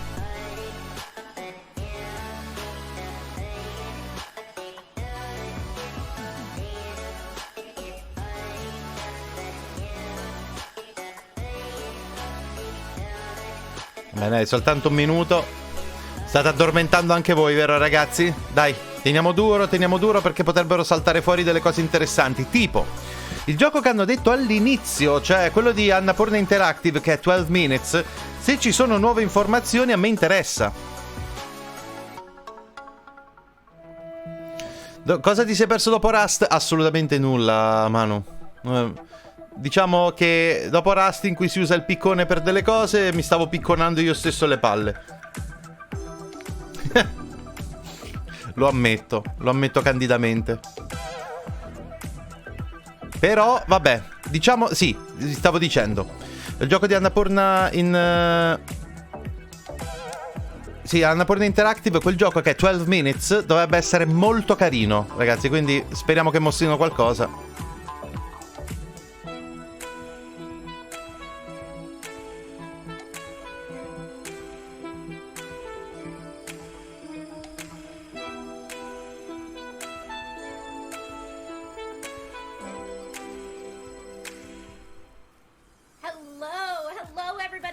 welcome back to the ID at Xbox showcase right here on Twitch Gaming.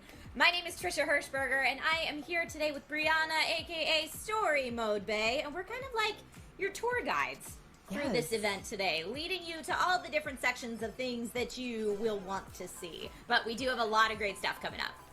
We absolutely do. Next up, everyone, we'll be hearing from the creative team behind Nobody Saves the World, and they will be interviewed from none other than Danotage. But before we get to that interview, we have more gameplay trailers to reveal. From the Battle of Normandy to the scrum of medieval combat, this next batch of games promises something for everyone. Let's take a look. Ok, vai, nuovi trailer.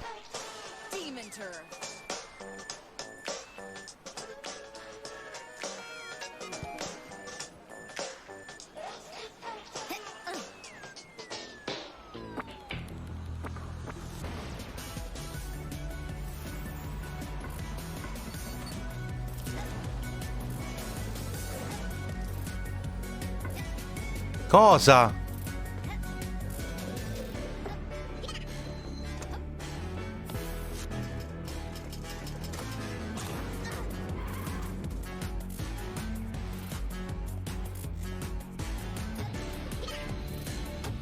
Ragazzi, sto stile non mi piace per niente.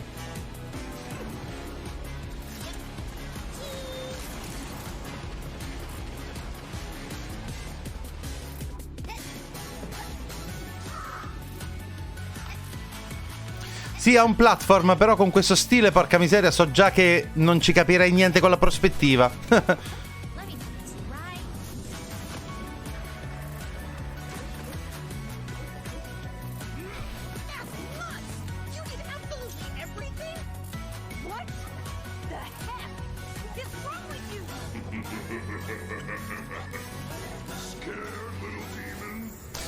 Ripensandoci, alcune cose potrebbero essere carine, però confermo che non mi ispira lo stile.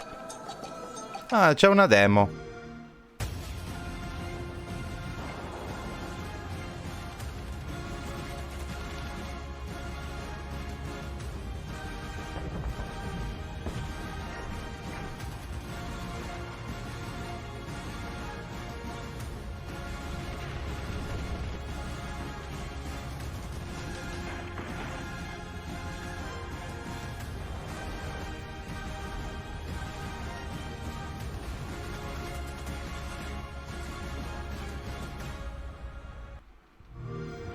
Questo non ci ho capito molto, mi sembrava un gioco della seconda guerra mondiale da PS3.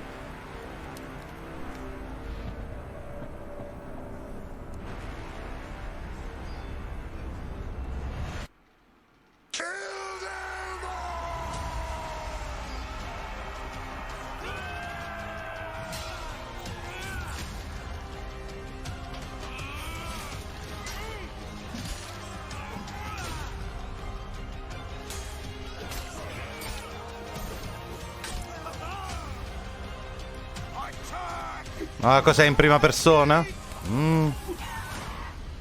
We make our stand here and now.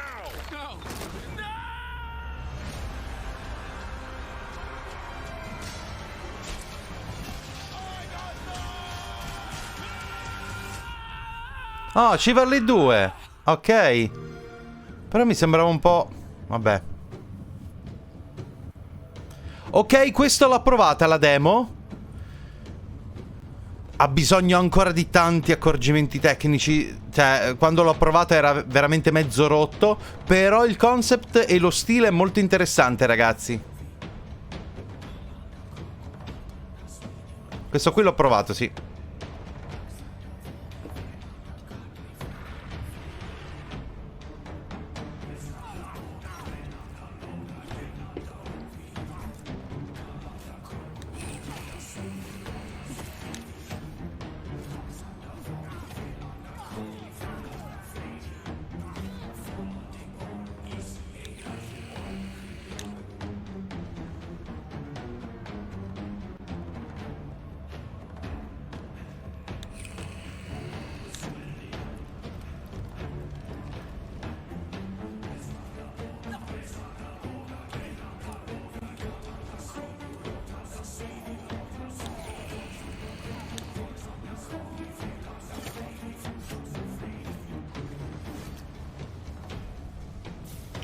Song of Iron, esatto.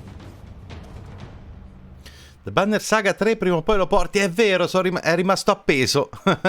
Non lo so, ragazzi. Ammetto che non lo so, anche perché ho perso il salvataggio. Di nuovo.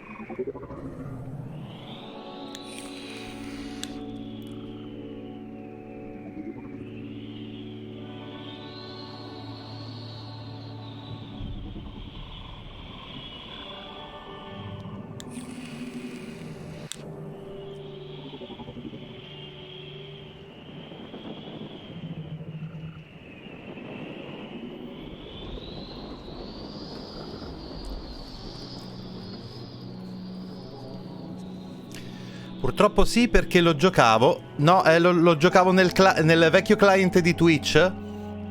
Perché erano dei giochi che venivano dati con Twitch.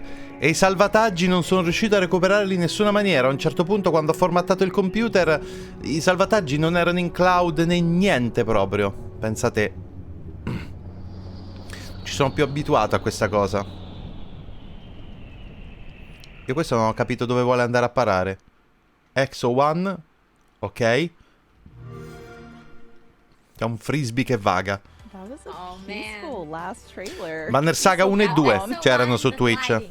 Quando mi sono reso conto che il 3 lo dovevo prendere altrove, e quindi probabilmente su Steam, non avevo i salvataggi. We were watching the trailer for King of Iron said Assassin's Creed of Persia, and I just thought that was hilarious. But you're mentioning things that I love, Blank Arcadian. So King of Iron might be right up there as well. Brianna, did you have any of those trailers that jumped out at you that you were like, yes, I gotta play that?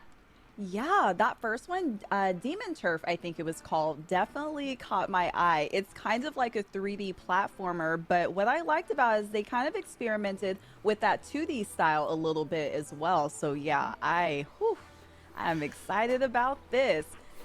Ma le offerte si trovano se si tratta di giochi per PC, probabilmente tipo su Instant Gaming o su altri siti ci sta a poco prezzo. From the developers of Guacamelee, oh, I love that name, comes Nobody Saves the World, which is a twist on lo stesso sviluppatore di Guacamelee, in which you play many different character forms, each with their own unique gameplay mechanics. You get to explore a vast overworld, clearing generated dungeons in an effort to beat back the calamity and save the world. Let's check out the trailer.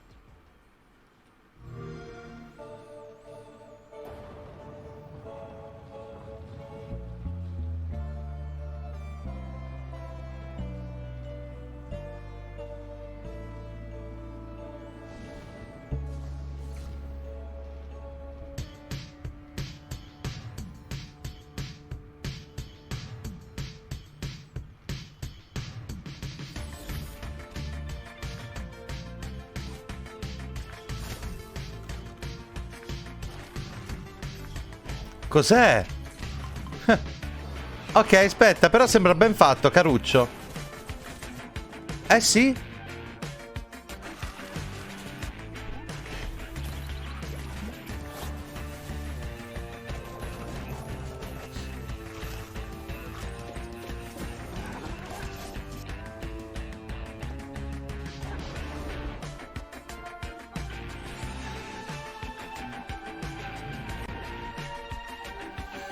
Ok, questo potrebbe essere molto caruccio.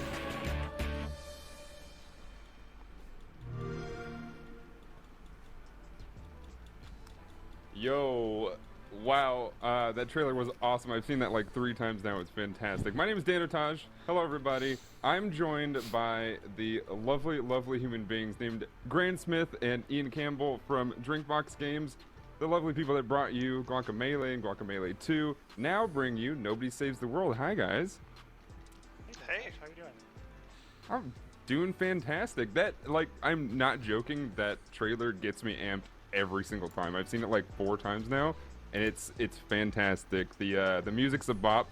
The game looks fantastic. Let's talk about it. There's so many things to get into. We don't have a ton of time. Let's dive right into it. What do you guys want to start with? We got all kinds of things.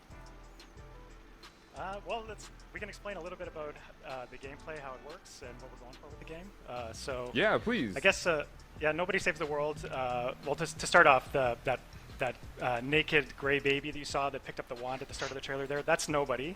That's who you start the game as. And so like right at the start of the game you find this Ci risiamo. which allows you to change your form into different types of forms. So the game is basically like a top-down RPG, action RPG, but as you're playing, you're progressing through this form tree. Senti che meraviglioso rumore di fondo brutto. Playing as different forms and experiencing like completely different types of gameplay with each kind of the forms. So at the very start of the game, the very first form you'll unlock is you gain the ability to turn into a rat, and you actually use that ability to escape imprisonment. You get imprisoned at the start of the game. And then, so once you escape from your prison, you notice that the rat has this long list of quests that the rat can do using the rat's abilities. And when you start working on those quests and completing those quests, your rat starts to rank up and gain new abilities, and you also unlock additional forms that you can switch to, which have their own list of quests. Allora, in pratica sì, è come immaginavo. Unlocking new character classes, which we call forms, no, vabbè, allora, che abbia roba migliore allo streamer Dan che un produttore di giochi è normale, ma non è normale che uno non possa attrezzarsi con quel minimo che serve per avere un audio video decente. Santi Dio, non ci vuole molto. So the forums, it sounds like it's good for you showing exploratory stuff. Però sì, allora comunque il gioco sembra essere veramente ben fatto. Guardate quanto è responsiva l'animazione. Praticamente tu ti trasformi in 1 milione di cose diverse e ti danno un sacco di queste da completare che richiedono delle forme diverse. Queste forme hanno gli upgrade, che sbloccano delle abilità, tutte quante le forme, e durante le quest sblocchi ulteriori forme che devono essere upgradate con altre abilità ancora. Sì, no, sembra veramente caruccio, assai. And as you get further into the game, you can mix and match the abilities between the forms. So, then you have like a rat that can sì, e puoi anche mischiare delle abilità tra le varie forme. So the possibilities are nearly endless, you could say. Yeah, we talked about it a little bit before, and I think that's the thing that intrigued me most. It sounds like there's sort of a kind of Lego plug and play, get to pick different forms and kind of play with them. Is there like how complicated can we get? It gets pretty complicated. Like to start with, when you unlock a new form, di nuovo player inside the TV. Kind of like training you how to use that form. A proposito, a breve avrò aggiornamenti su una certa cosa. So it'll be like getting you to use your basic abilities. Così, fatela così la barba con i baffi, ma anche no. New quests that you can't do with the base abilities of the form. You actually have to mix and match, pull in abilities from other classes. So, like for example, if you're playing as the rat doesn't have any ranged abilities, but the rat might get a quest to, use ranged abilities to kill enemies. So then you have some flexibility on how you want to do that. That's a pretty easy quest to do because there's lots of options for something like that. But they do start to get more specific, and some of them are more difficult to figure out. Like, exactly how am I going to do this? And different customizations. It gives the player some room for creativity in trying to complete the quests that they're presented with. Yeah, that's awesome. I mean, that was probably the thing I was most excited for when sort of hearing about this. Was it looks very much like, well, it looks like my jam, I'm going to be honest, and it looks like it's a lot of chat's jam as well. So I think we're all pretty excited about that. But that sort of freedom to play within your rules as the developers, but also be able to kind of do things on our own and get pretty creative. E guardate, io ormai lo sapete, no? Che quando vedo che un gioco è molto responsivo così, in genere mi piglia un sacco bene. Questo sembra essere veramente ben fatto dal punto di vista tecnico proprio. Soprattutto in giochi action così, questo è importantissimo. There's just so much stylistic virtue to it. Pitone, it seems like lo so, se non altro questo gioco c'ha qualcosa di cui raccontare, non come il gioco di cucina di prima. Somiglia un po' a Cat Quest. No, non direi, però anche quello è stata veramente una perla da scoprire, proprio perché anche quello era fatto benissimo da quel punto di vista, dallo stesso punto di vista, sì. A bit free from what we had done previously. I guess in terms of, say, like Severed and Guacamelee have a very like angular. Attenzione alle emote, Pitone, perché sennò poi il bot ti elimina il messaggio. And we also wanted it to be kind of charming, but like off-putting. Like I know, like maybe like Ren and Stimpy or like a Garbage Sì, dal Pail punto di vista Kids tecnico, were esatto, quello referenced sì. in our team, where, like, Questo lo voglio assolutamente it's like provare. appealing, but also uncomfortable. Yeah. Stalker 2 non lo sappiamo, ragazzi. Dopo non lo sappiamo. Like you said, that hand-drawn art style is pretty unique because nobody does it the same, right? Not really, at least. That's awesome. Yeah, absolutely. So I've seen some mentions, and something that I sort of came up just kind of watching it for the first time was a lot of thoughts of like it being a roguelite, but I wanted to drive home that it isn't a roguelite. It's very much an action RPG. But you guys have something very special, which is, I mean, do you guys want to talk about your dungeons a little bit? Yeah, absolutely. So, yeah, the structure of the game, it's kind of like you're exploring a large overworld, not unlike one of the older 2D Zelda games, but it's scattered throughout this overworld. There's dungeons everywhere. We have about 25 dungeons right now in the game. And all of the dungeons are procedurally generated, so... I dungeon sono generati proceduralmente. So, like, we have some standard things, like... Immaginavo una cosa del genere. But we have a lot of really odd, non-standard things, like you'll be exploring a UFO, or a gingerbread house, or you'll be going inside of a dead dragon, like just trying to do some weird, bizarre things. And each of the dungeons, while they're procedurally generated, they all have, like, different rules in their generation, so... Each dungeon does like have a unique feeling when you go inside of it, but if you do die inside of a dungeon, because the dungeons are going to get increasingly difficult. If you do die, you're kicked back out front, and it gives you a chance to try and create a new build to go back in again and try and be more successful with another attempt. And another thing we do as the game progresses is we start to add more mechanics to the game. So you can't just like find a form or a combo of abilities that is like ultra powerful and just stick with that for the whole game, because the dungeons will present different challenges. So you'll have to kind of mix and match, not only because you want to try and push down the form tree by doing quests as different forms to unlock more classes, but because some of the dungeons you just won't be able to do with certain forms because those forms won't be well suited with their abilities to do that dungeon. So, yeah. And I was gonna try to find the most broken thing I could possibly find, just play it the whole time. Now I can't. We still do some from time to time. We do like give the player some places where they can just put together their best, most powerful form, just because we want you to be able to feel that experience. But there are some builds that feel pretty broken, so we can't just let you do that all the time. Sure. Yeah. Dang it! I mean, speaking of very powerful things. You showed a couple. It looked like bosses straight up from the trailer, and that's like where my bread and butter comes from. Is what I'm always interested in. It's like, oh, devo vedere quando esce, perché comunque questo qua voglio assolutamente provarlo. Where's the boss? And what sort of things can you tell us about maybe some of these high level? No, ragazzi, allora il fatto è questo. Io non sto parlando di come presentano il gioco, perché questi sono sviluppatori, non sono abituati a fare streaming o cose del genere. Ci sta che abbiano un po' di flemma, oppure così, cioè che non siano abituati a parlare a lungo a una telecamera. Ci può stare, ci può stare. Il problema è santi Dio come sono attrezzati. Like Ryan was saying, some dungeons, like they all have their different themes, and some of them are pushing like really hard in certain directions. Like, no, ammetto che ci stiamo facendo due palle grosse. Questo gioco però è carino, Nobody saves the world. Gli stessi sviluppatori di Guacamelee. To like overcome this, and that's kind of the focus of the dungeon. So then like a final encounter within that dungeon could just like lean more heavily on that element. Sure.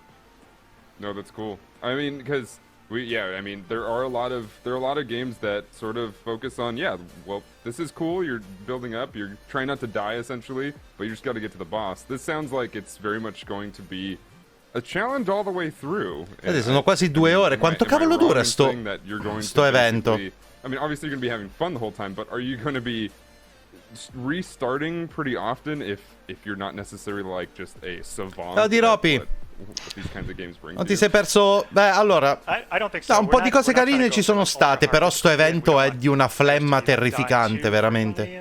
Ha un ritmo terribile. There are a few key dungeons that you'll have to do throughout the course of the game that are more difficult, and those are the ones that I was mentioning where we kind of like allow the player more flexibility in what their build is going to be going into those dungeons, because we want them to feel like like they're creating like really powerful builds.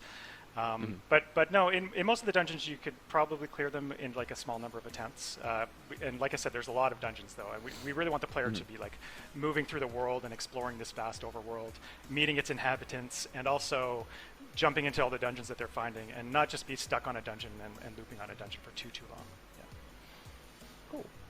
That's awesome. Yeah, that sounds like you don't want something to be too frustrating. It's pretty cool.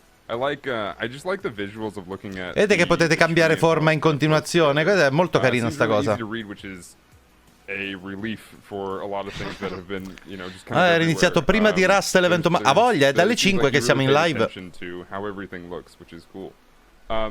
You mentioned also that there's a lot of high-level story. Is there something that we should look forward to sort of getting into as far as like getting fully immersed in? What sort of story are we going to be looking at?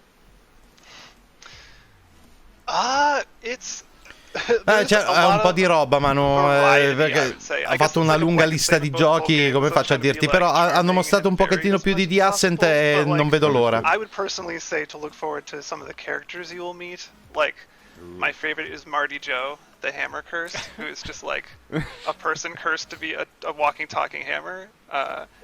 He's got a really good storyline going on.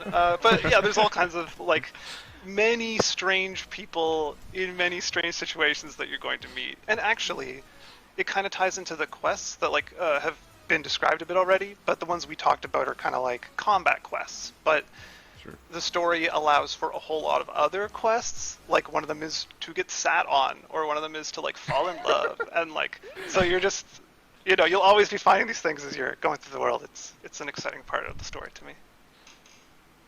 That's awesome. No, that's cool. It sounds like there's a lot to look forward to. I mean, just characters in general are fun to sort of get attached to. I'm hoping you don't make us sad with any of these characters. I'm not going to ask you to react to that or anything, but I mean, you know, there was a whole thing going on Twitter. It's like, don't cry, it's just a video game, but look at this game. And I feel like these types of games where you introduce really cool characters have a lot of opportunity to make that happen. Qualcuno ha idea di quanto dura tutto quanto l'evento? And hopefully I do not get too sad with these things, but it looks quello potrebbe essere un problema, non pensavo durasse così tanto, perché purtroppo ho delle cose da fare prima della live di oggi. You would like to show off today about Nobody Saves the World? I think we covered most of it. Yeah. Awesome. No, that's fantastic. I'm looking forward to it. Before we fully wrap up, where can we find Nobody Saves the World? Where can we see online, and what sort of things should we be following right now? You can definitely follow us on Twitter, Drinkbox Studios.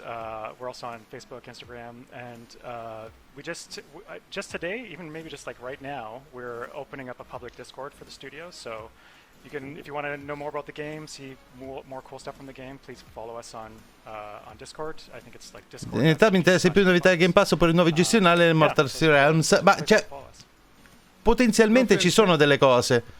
Awesome. Però ragazzi, non voglio interromperla. For joining me. Thank you to everybody for watching this.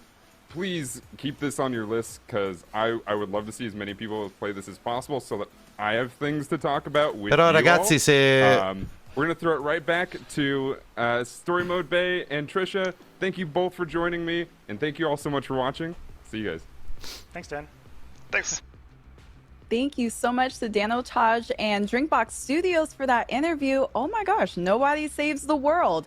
I really like the fact that there's so many generated dungeons, so the gameplay almost doesn't feel repetitive. Trisha, how do you feel about it?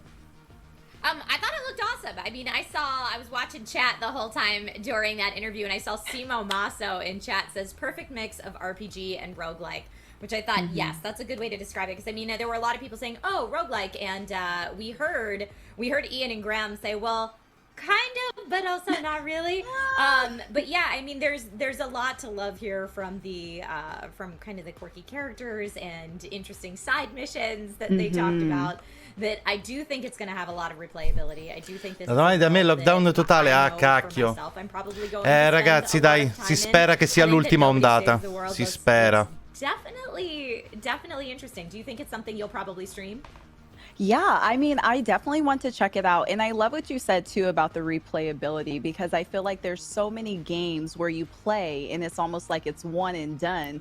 But no, I want to get my money's worth. I want to play this a couple of times over and feel so excited about each playthrough that I do. So yeah, I'm definitely checking this out. Vaccinato il 75% del Lazio, non può essere male. Is there a game that you're super excited about? Sarà il 75% di qualche categoria. Il 5% del Lazio assolutamente no.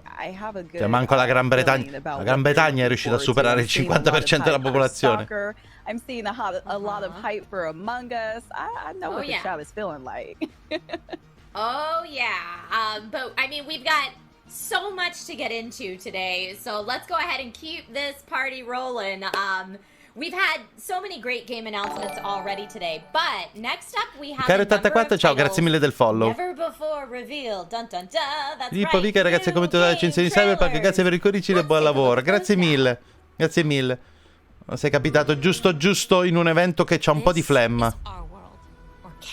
Oh, aspetta, ok.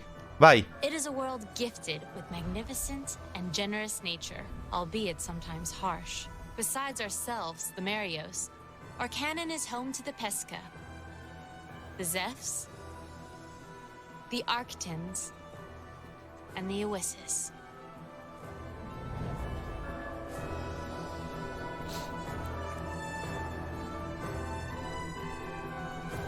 E infatti c'è della gente che ha lavorato ai Final Fantasy. The Migmies bring our people together and carry around crates containing an essential ingredient for our society. This ingredient is called a harmelin. The harmony between our people depends on it. And last but not least, let me tell you about us. We are the demigods. Our mission is to fight and defeat the noises, the mysterious monsters that threaten our beautiful harmony. The demigods will not allow anyone to disrupt our canon's harmony.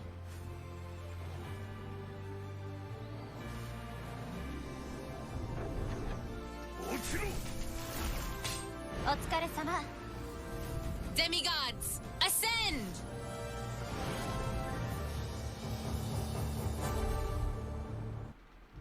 Astria Ascending.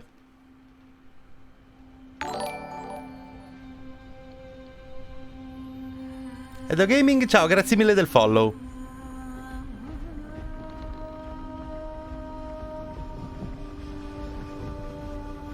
Aspetta, questo mi sa che l'avevo già visto. Fede Deluz, ciao, grazie mille del follow, benvenuto. Aspetta, questo mi ricorda qualcosa che avevo già visto, però non mi ricordo bene cosa.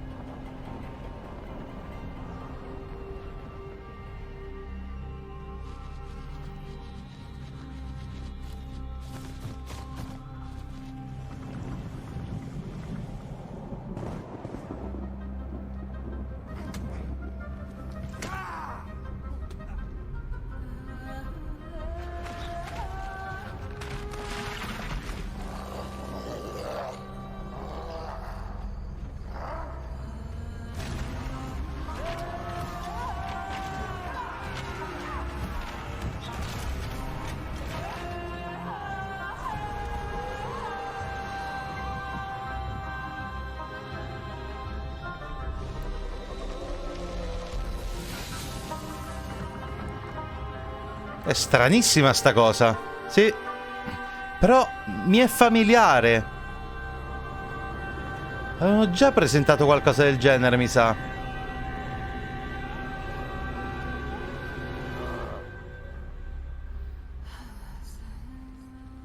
Ecco, sì, infatti pure il nome mi è familiare, Last Oasis.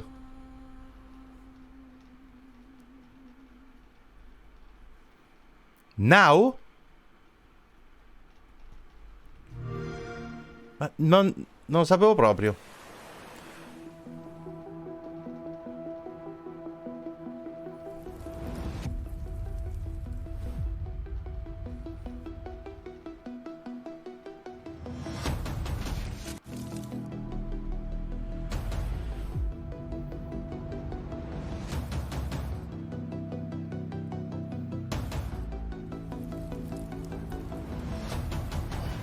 Anche a me sembrava un po' un survival all'Ark, però potrei sbagliarmi.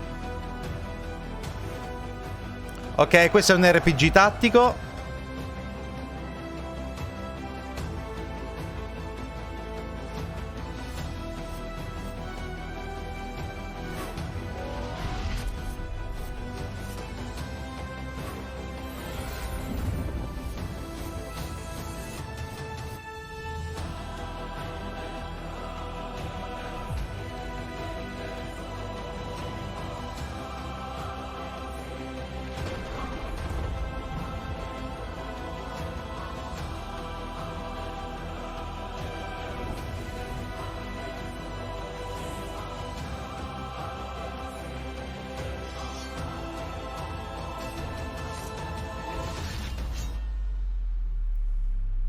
Lost Eidolons. Ok.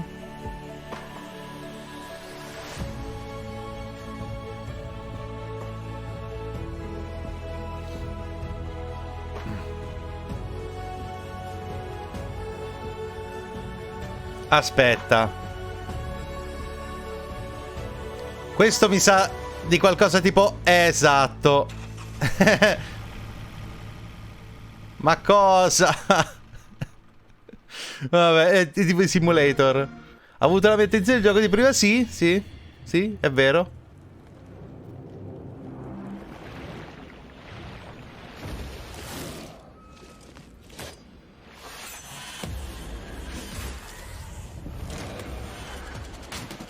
Wow.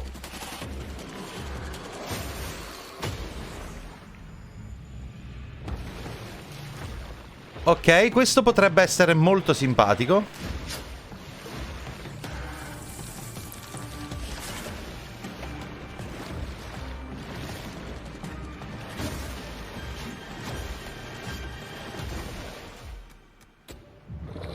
Carino. Carino, peccato il combattimento mi sa che è un po' lento.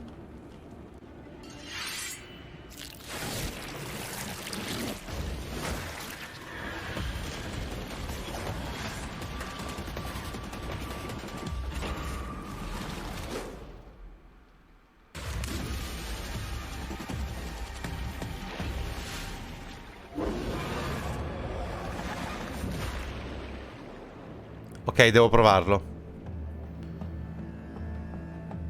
Loot River. Ah, proprio così?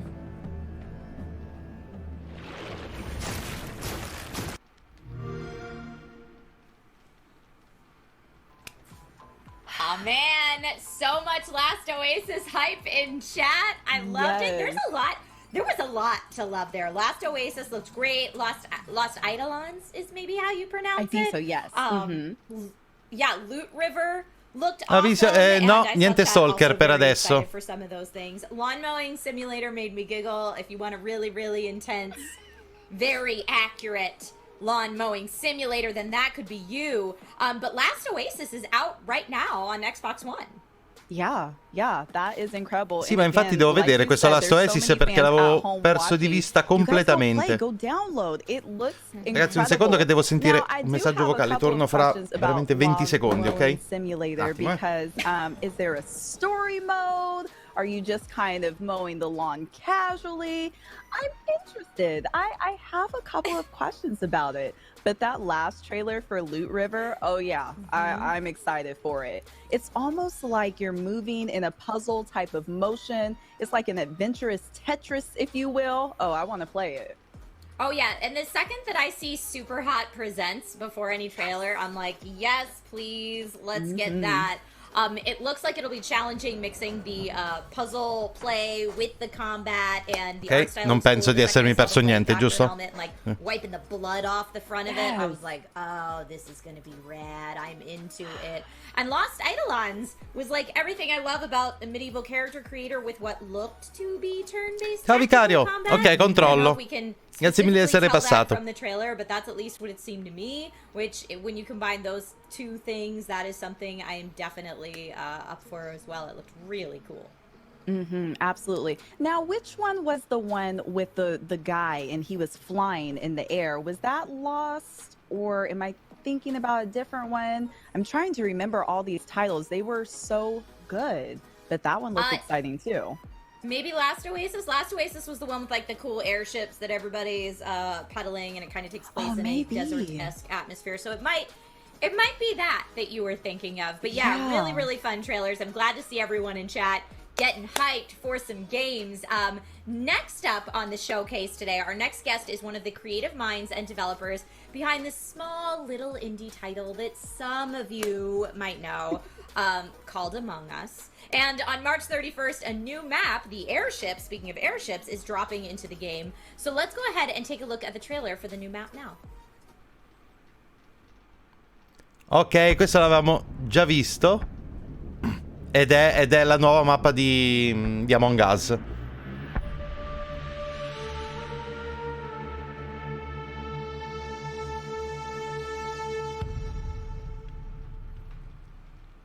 Welcome, recruit. Get yourself acquainted with the layout of the Toppat airship. Enough slacking, go do your tasks. You may need to take a ladder to get to certain areas, or maybe just take a nice shortcut. Quit grouping up. Choose a room to start in after a meeting. Someone keeps trying to sabotage us. Stop their plan. Keep your eyes peeled.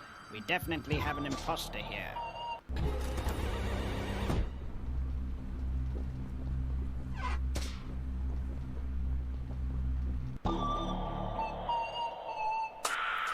No, vabbè, neanche per me chissà quale... Hello, Victoria. chissà quale titolone Among Us, però è piaciuto a un sacco di persone e vabbè, insomma, il concept è caruccio.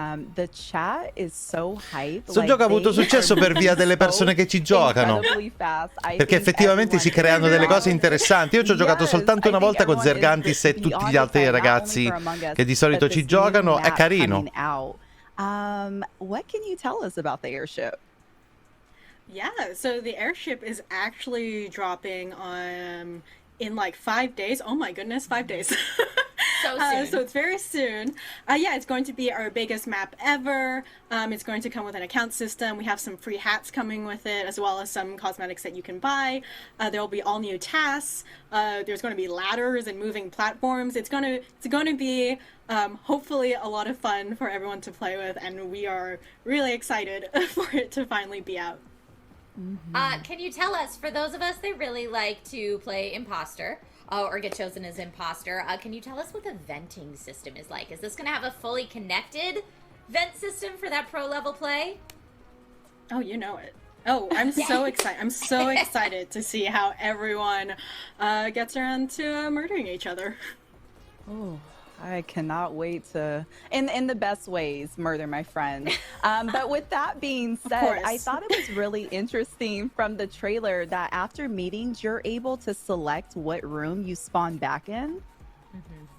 Yeah, so, cool. You know, it's going to be a lot of fun. It'll like definitely change up the strategy. And if you spawn in the same room as the imposter and it's just you two, good luck. I mean, whoops. Do you have any pro strats for people encountering a map that has dual level play? Yeah, just run as fast as you can. just trust no one, run as fast as you can. You know, all that kind of fun stuff. Yeah, it's going to be a lot, and we hope like in the future to make bigger lobbies so you can have more players, but that's going to be coming in the future, so. That's exciting. Now, I did recently learn that the airship Per chi non gioca a questo gioco, per carità, io Does that mean that there ci ho will be giocato new tasks pochissimo. available as well, or new death animations? Dice come mai maybe? tutto sto casino per solo una nuova Yeah, so mappa. there's going to be In all new realtà tasks available, and una nuova there will mappa be one new death è animation tutta if you una buy the additional enorme cosmetic pack that comes nuova with it. As serie you di can see, strategie it's e di based on cose che si Hero possono 6, which is imparare, another che game si that we possono made in the pensare, past, so eccetera. there it is.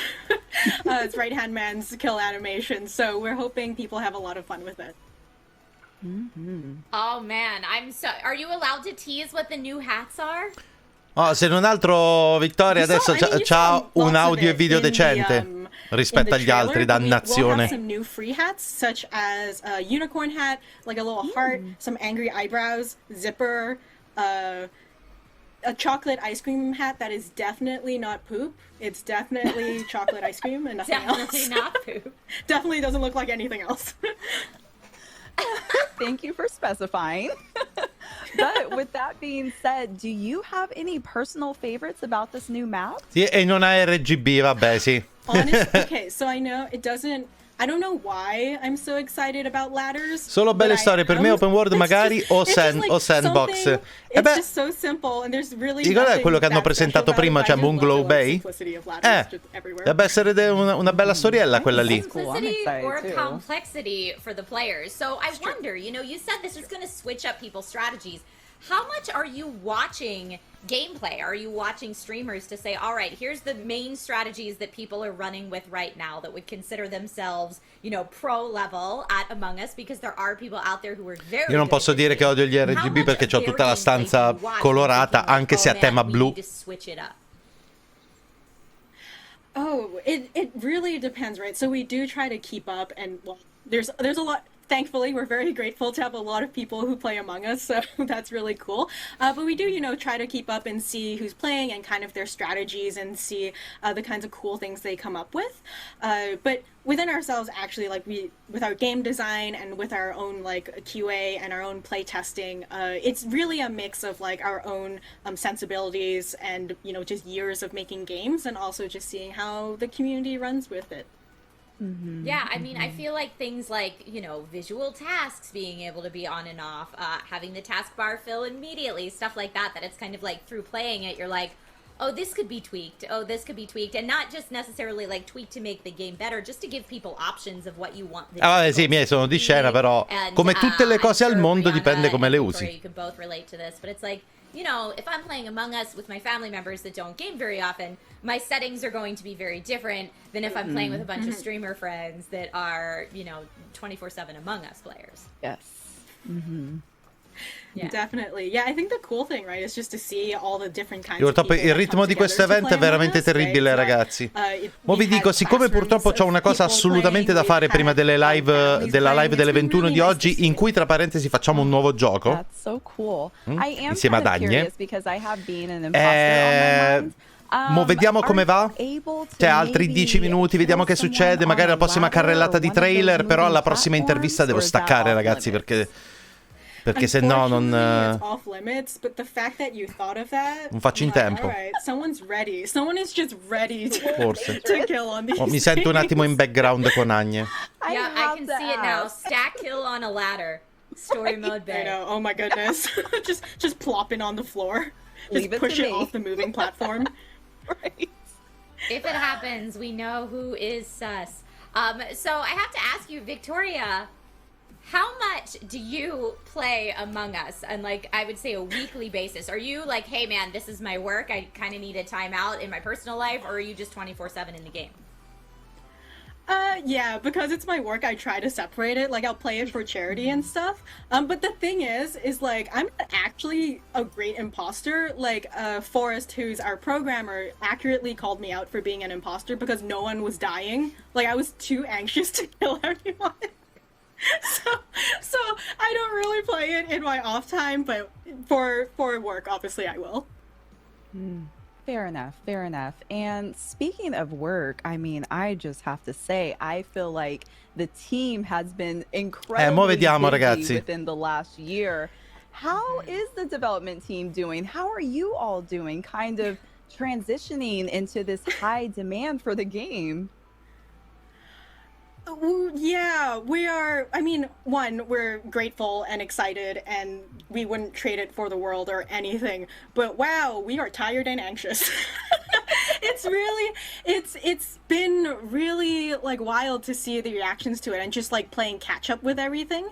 But with the launch of the new map and with the account system, we're like, we've kind of caught up, so we're hoping that we can get more regular updates out and, you know, talk more. But it has been a really, really wild 2020 and 2021 at this rate.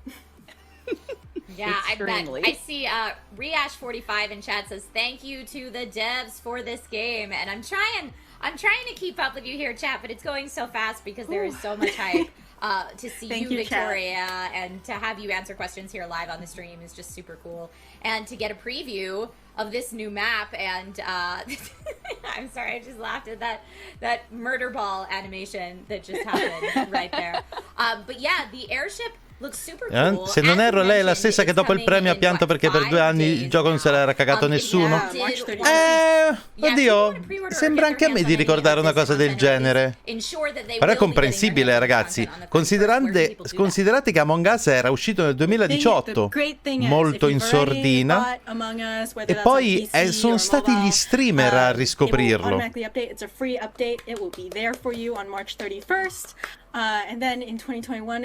È successo lo stesso con Rust.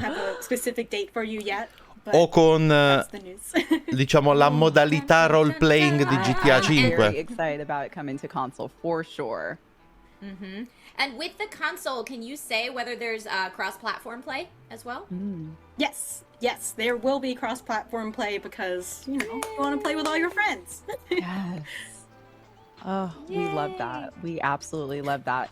Victoria, I don't know where time went. Things flew by so fast. We could literally talk to you all day long. But if anyone has any questions or wants to know where to find you, do you have maybe a social platform that you prefer people to reach out on? Totally, yes. So you can find us on Twitter most of the time. So that's twitter.com/AmongUsGame. You can also find us on Discord at InnerSlot. Sì, hanno parlato di crossplay, però non so se c'è già o se arriverà a breve. Thank you so much for stopping by the ID at Xbox showcase today. Thank you for coming by Twitch Gaming, and hopefully we'll see you here soon. Thank you. Yes, thank you for having me, and thank you, chat. Bye. Oh man, that was so fun. I can't wait to jump into that new map, and I can't wait to see what the new tasks are and, you know, how to adjust your strategy accordingly. I saw the people in chat saying Trisha is sus.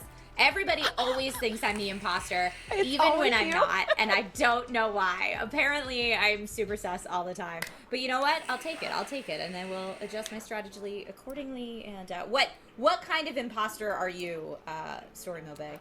You know, I like to say I'm strategic, but sometimes when that imposter title flashes across the screen, it's like I kind of black out a little bit. Maybe I get a little hungry and crazy with power. And I'm just like, yes, the first person I see, oh yeah, that's who I'm going for. And all my little plan just goes out the window. I panic sometimes. It's fine. I try my best to have a nice clean kill when you can like get somebody alone and then vent out of there real quick, but it doesn't always work that way. You know, sometimes you have a kill and then 3 other players walk in and I've watched it happen. It's the luck of the draw sometimes, but the more clean kills, the better. All right, folks, we have so much more show left today in the ID at Xbox Showcase. Devs are up next. Veramente così and then tanto? More exclusive gameplay trailers. Huzzah! And again, just a lot more content to show you. So don't go anywhere. We will be right back.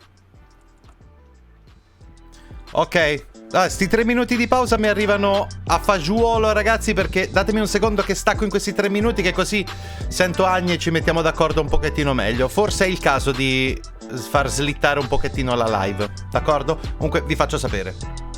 Torno subito, ragazzi,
Eccomi. Allora ragazzi, la live ufficialmente la facciamo alle 21:30. Avevate ragione. Perché se no non mi avanza il tempo per fare tutto. Oltretutto io e Agne dobbiamo fare un test tecnico per vedere se funziona tutto nell'online. Perché sai com'è? Il gioco è uscito oggi.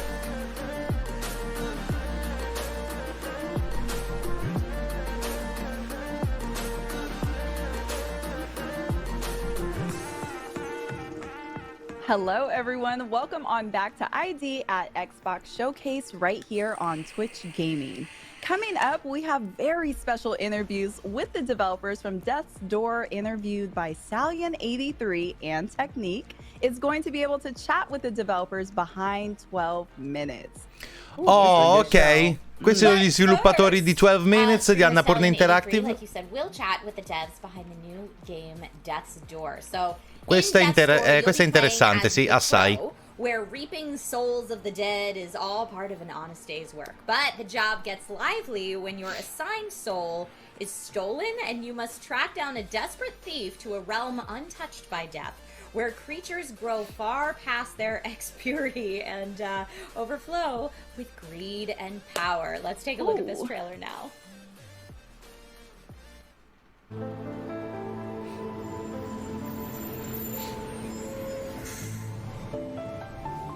Vediamo cos'è. Annapurna Interactive. Gli sviluppatori di un sacco di cose interessanti. Lo stile mi piace tantissimo di questo.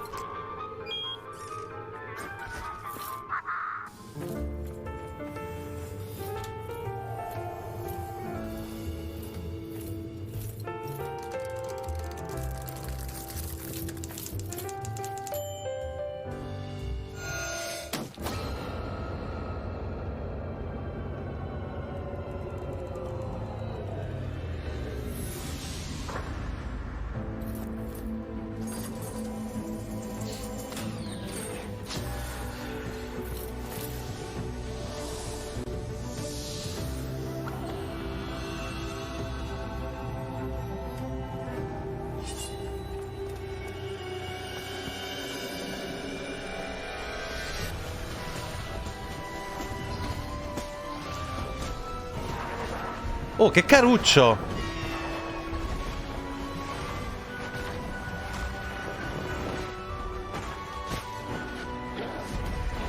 Raga, sembra veramente bellino questo qua. Altro che. Rickball78, ciao. Grazie mille del follow. Death's Door, tenere sott'occhio. Assolutamente, sì. Now that was very cool. I'm Stallion83, with me today, Mark and Dave, and they are here to talk about Death's Door. Thank you guys for joining me. Thanks for having us. Yeah, thanks for having us, yeah. No problem. So, I want to know about the crow. Like, that is... he's awesome, he's a badass crow. I want to know the inspiration behind the crow. Well, we thought that crows were kind of relevant to the theme of death. They encapsulate the themes of the entire game, really. They're it's kind of a dark, kind of mysterious bird, but they're also pretty cute and kind of funny. So we decided to make the character a crow, and as soon as we did that, the game started coming together. Really, really cool. So what can you tell us about the story in Death's Door? So it's set guardate il gameplay, mi sa che questo è belletto forte, sì, assai. It's set in a world where nothing dies naturally anymore. So this group of crows who work in this office that we saw in the trailer, they are in charge of reaping the souls of the dead and maintaining some kind of order in this world. You obviously are one of the crows, and you get sent to a place where nothing has died for many centuries. So as you can imagine, things basically escalate from there. Guardate quanto bene è fatto. Cool. So is this a roguelike? To me it looks like a roguelike. Non vedo l'ora. Or is it an RPG? What type of game are we looking at here? It's not a roguelike, so it is just one storyline that's single player, so you can play from start to finish. Una storyline single player, non roguelike. It has some light RPG elements in it, so with the combat un system, po' di elemento RPG. things like strength and speed, and basic stats like that. And you can also find new weapons along the way. And out in the world, you'll have loads of different secrets to discover as well. So if someone wants to like 100% the game, there's like a lot of juicy secrets in the world for them to try and find. Speaking of like 100%, what are the achievements looking like in this game? I have to ask you that question. It's mandatory. Nice. Well, yeah, that's part of it, because we had so much fun making this game with so many secrets and so much like little touches and different things you could do.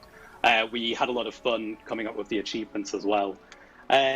Probably, I think one of the most fun ones, at the very start of the game, you can actually pick up an abandoned umbrella in this office where all the crows work, and you'll get an achievement for using that for every battle in the game. It's basically a very weak weapon that is half as powerful as any other weapon in the game, so it's a hard mode for people who want to do that kind of thing.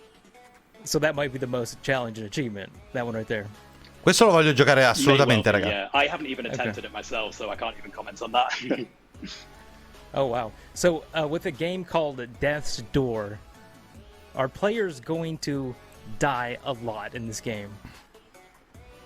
There'll certainly be a few deaths to have to go through, yeah. So it's it the hard kind as of game nails, where you... basically?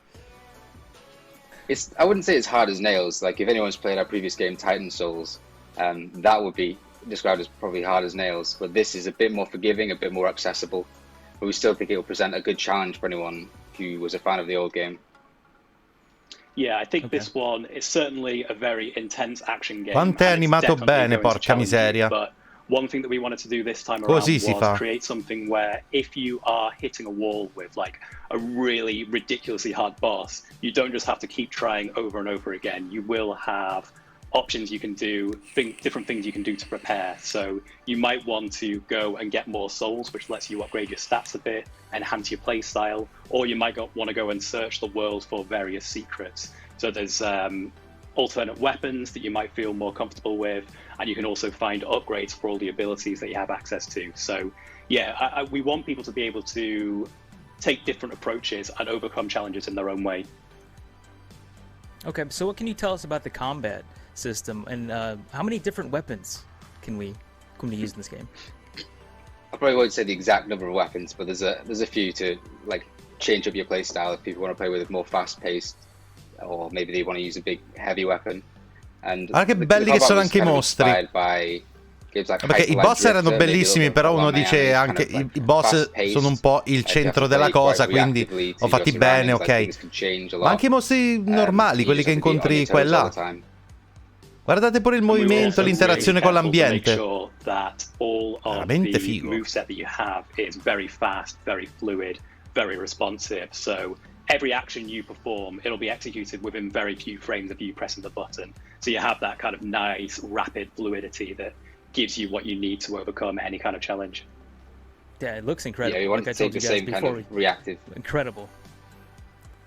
Sorry, go ahead. Yeah, you want to take the same kind of reactive like interaction with like Titan Souls, like pixel art kind of games, and then bring it to the 3D world as well. Okay, so what about replayability? How much replayability will this game have? I think like the first thing I would recommend doing when they're starting and when they finish the game, then the first thing I would suggest is to continue that save, because we actually let you carry on afterwards, and there's loads of secrets to uncover in the world, loads of different things to do. Like we were saying before, it's a really fun one to 100%. And then beyond that, then, because we've got this kind of light RPG system, l'ignoranza cos'è Stalker? Allora, io purtroppo non l'ho giocato. Ma se ho ben capito dovrebbe essere un FPS dalle tinte molto orrorifiche. So yeah, I think that would be the best way to enjoy its replayability. So how many bosses? Se ho capito bene. E sta per uscire il 2, l'hanno presentato e molti stanno aspettando che proprio in questo evento dicano qualcosa in più. I mean, mini is probably not the right word for it, but yeah. So there's a handful of good boss characters in the game. As you progress through, you kind of the core bosses have their own storylines that develop, and you kind of interact with them a few times while you're on your journey.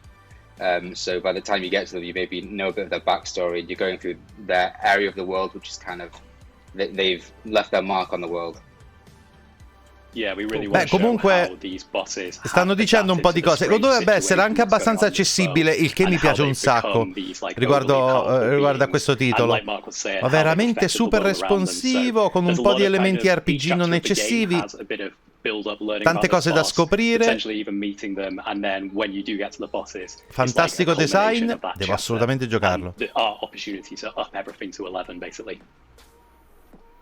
Cool. So, when can sì, Escape from Tarkov, ragazzi, non sono decisamente il tipo, è troppo complicato, è troppo complesso, veramente.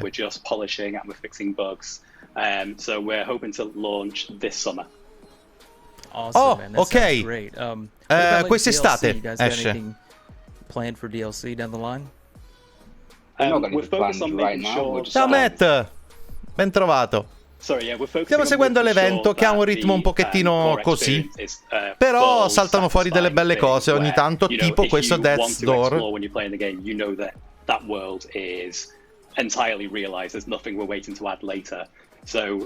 We're focusing on the core single player narrative experience for now, and then maybe we'll consider other things after. So if fans want to follow, more information about this game, where can they find the updates for this? They should follow us on Twitter @AcidNerve, and we'll be sure to keep everyone updated. So you're just two guys, right? Two guys make this game. Is that correct? We handle quite a lot between us, but we also have an art team. So we have this awesome team of a couple of concept artists and a 3D modeler who work with us as well. So it's them who've created all of the assets that we need to bring our ideas to life. But yeah, we wear quite a lot of hats between the two of us as well. It's quite a good collaborative project where everyone has a lot of creative input.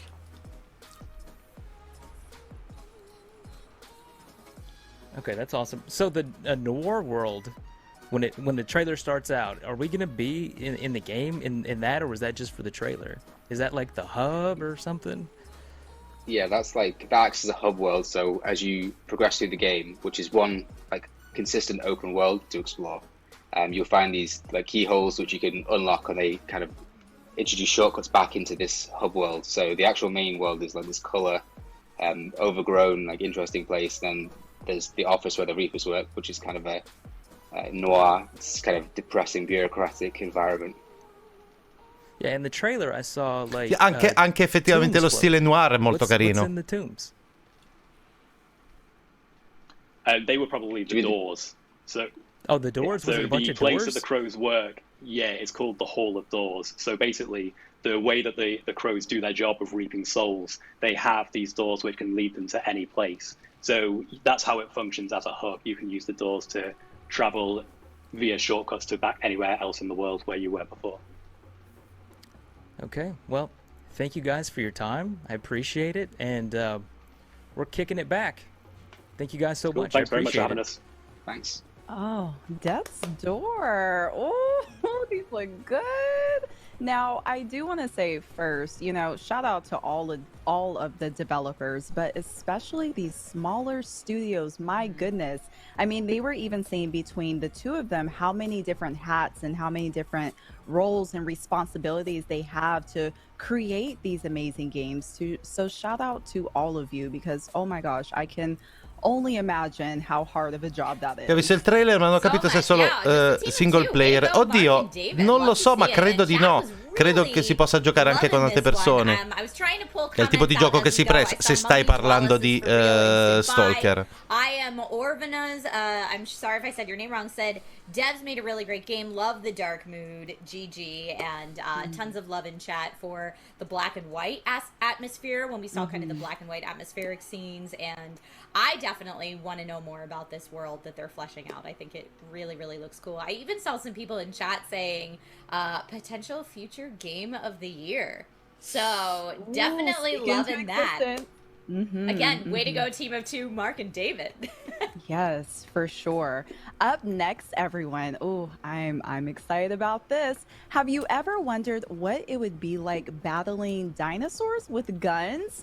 Or are you hoping to learn what kind of weapons you'll get to use in Stalker 2? Our next batch of trailers will provide many exciting updates. Ok, mi sa che salta fuori qualcosa di Stalker 2. Sì, hanno appena detto. Let's take a look at some more new gameplay trailers. Here we go. Altri trailer, vai.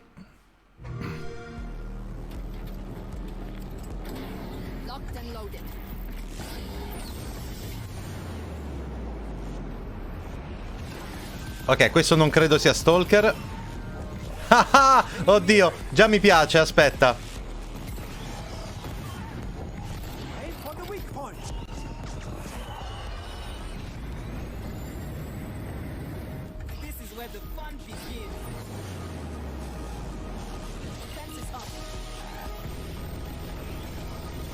Ok, mi hai convinto.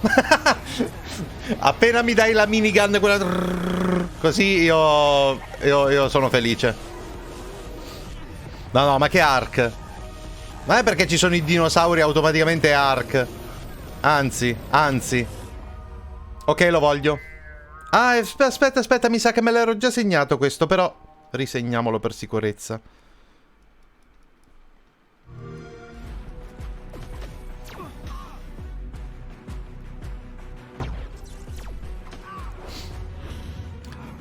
Ricorda un po' Rage 2?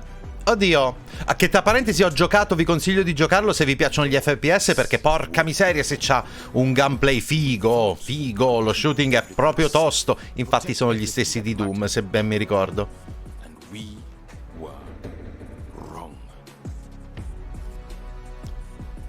28 aprile su Game Pass. Aspetta, ma stai parlando di Second Extinction? Ah, questo non lo sapevo. Oh, aspetta un attimo perché questo è... Esatto. Questo è strategico e mi interessa.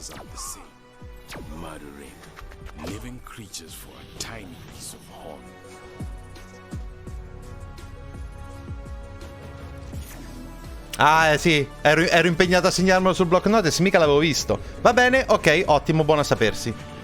Buonissimo a sapersi. Sì, bello, Rage 2 se non fosse per le ore girate a vuoto in open world esageratamente vuoto. Che lo sapevo che sarebbe finita così con Rage 2, perciò sono andato molto spedito, molto diretto.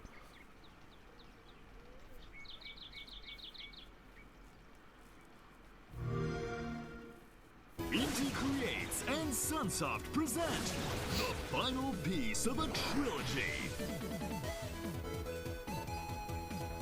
A metal attacker embarks on a brand new adventure.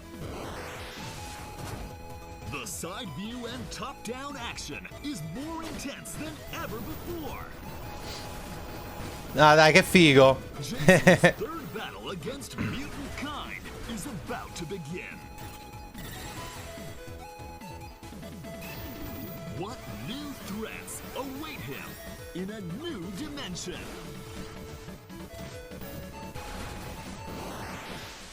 The pinnacle of mutant blasting action is sì. Blaster Master 03. A new chapter in Blaster Master history unfolds. July 29th, 2021. Questo voglio provarlo se non altro, perché sono vecchio, ragazzi, questi arcade da cabinato piacciono un sacco. And I'm in charge of PR at GC Game World. We made the original Stalker trilogy and now we are developing Stalker 2. Ok, Stalker 2. Ci siamo, ragazzi. The anniversary of the first game in the series, Stalker Shadow of Chernobyl. Celebrating the date, last year we released the first in-engine screenshot of Stalker 2, followed by the first trailer and the gameplay teaser. That was our way to celebrate 25 years of making games here at GC Game World.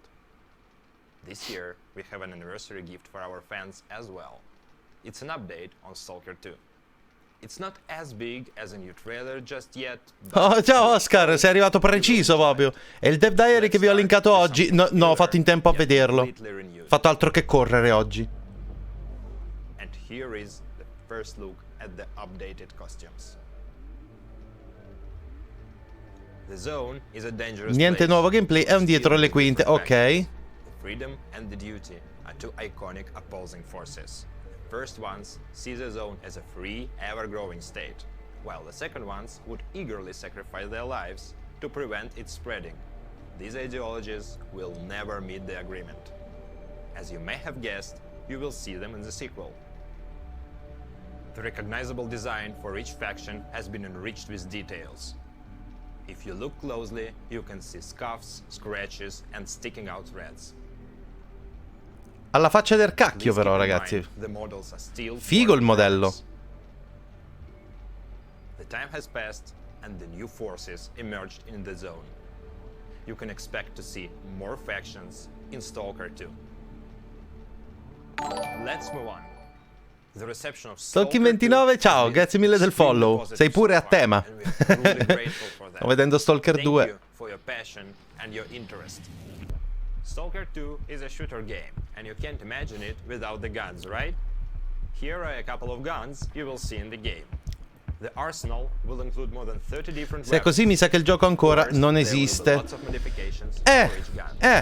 Nel senso, abbiamo visto pochino, in effetti. Io non me lo aspetto per quest'anno.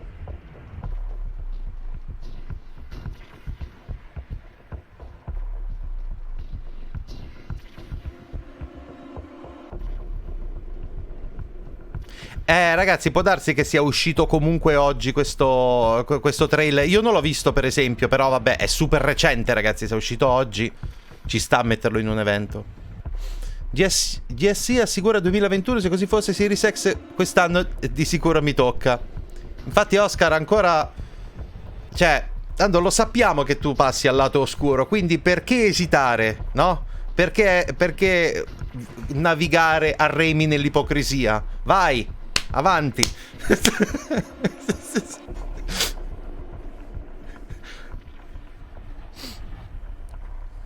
Ma proprio belle comunque, eh? Cioè i modelli sono proprio bellini.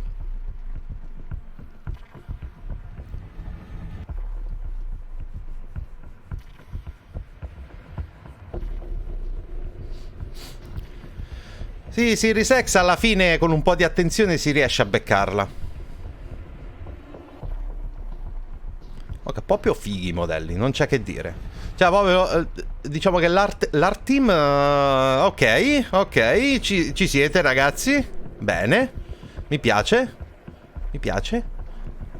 Antico e arrabattato, però allo stesso tempo anche un po' moderno. Figo. Assai. Meglio PS5 e Xbox Series X. Due concetti diversi.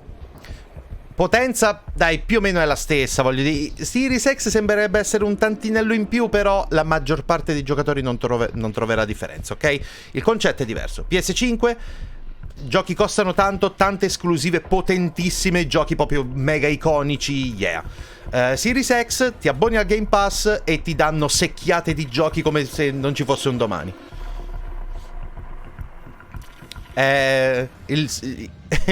Il sunto più veloce che ti posso fare. Finally, let's finish with something completely unexpected.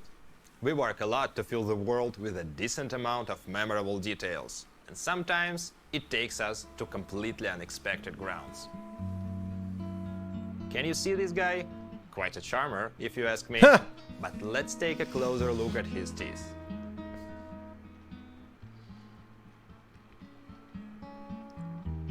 And the tooth is gone. Or changed, or replaced with a dental crown. All made with our custom teeth tool, one of the many plugins we use in the development process for specific changes like that. These tiny accents ensure each character looks completely unique. Literally every human in Stalker 2 has one-of-a-kind smile. Or grin, I suppose. And that covers up our news for today.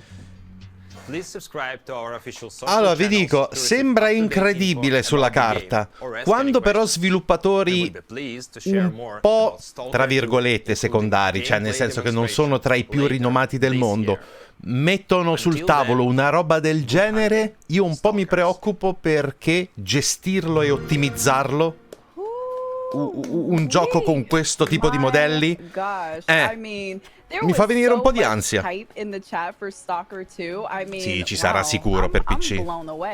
For those to be a work in progress, they were so detailed. My gosh. What did you think about that, Trisha?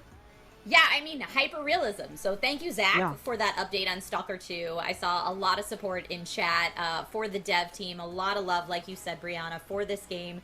The updated GSC sta in piedi con la colla, la paura c'è. Ecco, in-depth look at some of those weapons. ok, e riguardo al 2021, come dice Jason Schreier, non si deve mai credere troppo alle date di uscita, soprattutto quelle più lontane, ma soprattutto quest'anno tutto quello che è più di 2 mesi avanti, non consideratelo perché può tranquillamente cambiare in un secondo. Quindi è normale, soprattutto quest'anno, come è anche normale che sia con tutto il casino che sta succedendo. Take your time, let's make this the best game ever. And yeah, it was cool that Zach was able to stop by and show us that update of what they have so far for Stalker 2.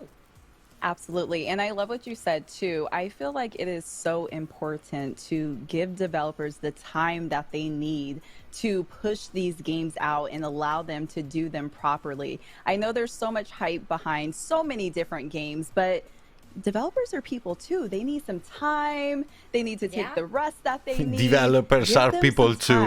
And don't worry, you guys will be happy. Just a little bit of patience.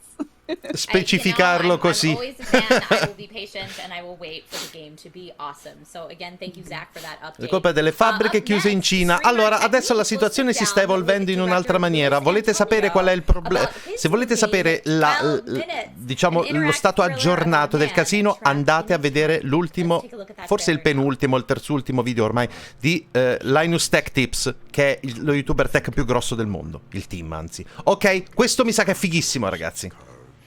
È veramente fighissimo. L'abbiamo già visto presentato un paio di volte. Moving backward, returning to its bud. Think of that bud, unopened. Look at it as a whole. Il concetto del gioco è che tutto si svolge in 12 minuti, no? E devi evitare che finisca in maniera tragica, perché vai al loop, no? E devi cambiare delle cose per far finire le cose differentemente. Sì, esatto, è un thriller interattivo. Carino di brutto, non vedo l'ora. Hello everyone, welcome back, and imagine being stuck in a thriller-themed 12-minute time loop over and over again to figure out what's going on in your life. Well, today I have the pleasure to bring in Luis, the director of 12 Minutes, joining me here as Technique, as you guys know. Luis. Sì, anche io non vedo l'ora. È veramente figo. This game, when I first saw it at E3, I was just like, what is this? And what's happening? Because it reminded me of an old movie called Butterfly Effect a long time ago. I remember seeing it when I was younger, and it blew my mind. Can you introduce yourself and tell the chat a little bit about yourself and about this game, 12 Minutes? Hey, Technique. Yeah, definitely. So 12 Minutes is it's an interactive thriller about a man trapped in a time loop. The whole game happens inside an apartment. You come home from work, you're having an evening with your wife. Tutto il gioco è un loop temporale di 12 minuti, un thriller, c'è tutto in un appartamento. He attacks you, you pass out, and then you go back to the start of the evening. And then you have to use the knowledge that you accumulate. Se ho ben capito, devi evitare che muoia tua moglie. Molto dalle tinte tristi e drammatiche questo gioco. Sembra essere veramente figo. E il punto di vista è anche interessante. I love that. It seems there's so many setups for failures and maybe one success.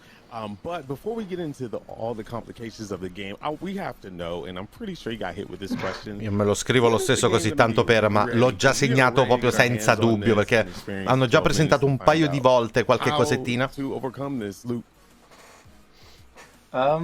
So the game, we're at the final stage, like final stages. We're doing QA, polishing, a lot of playtesting, making sure that the game is really smooth, finalizing the music. Ok. It's gonna come out soon, very very soon.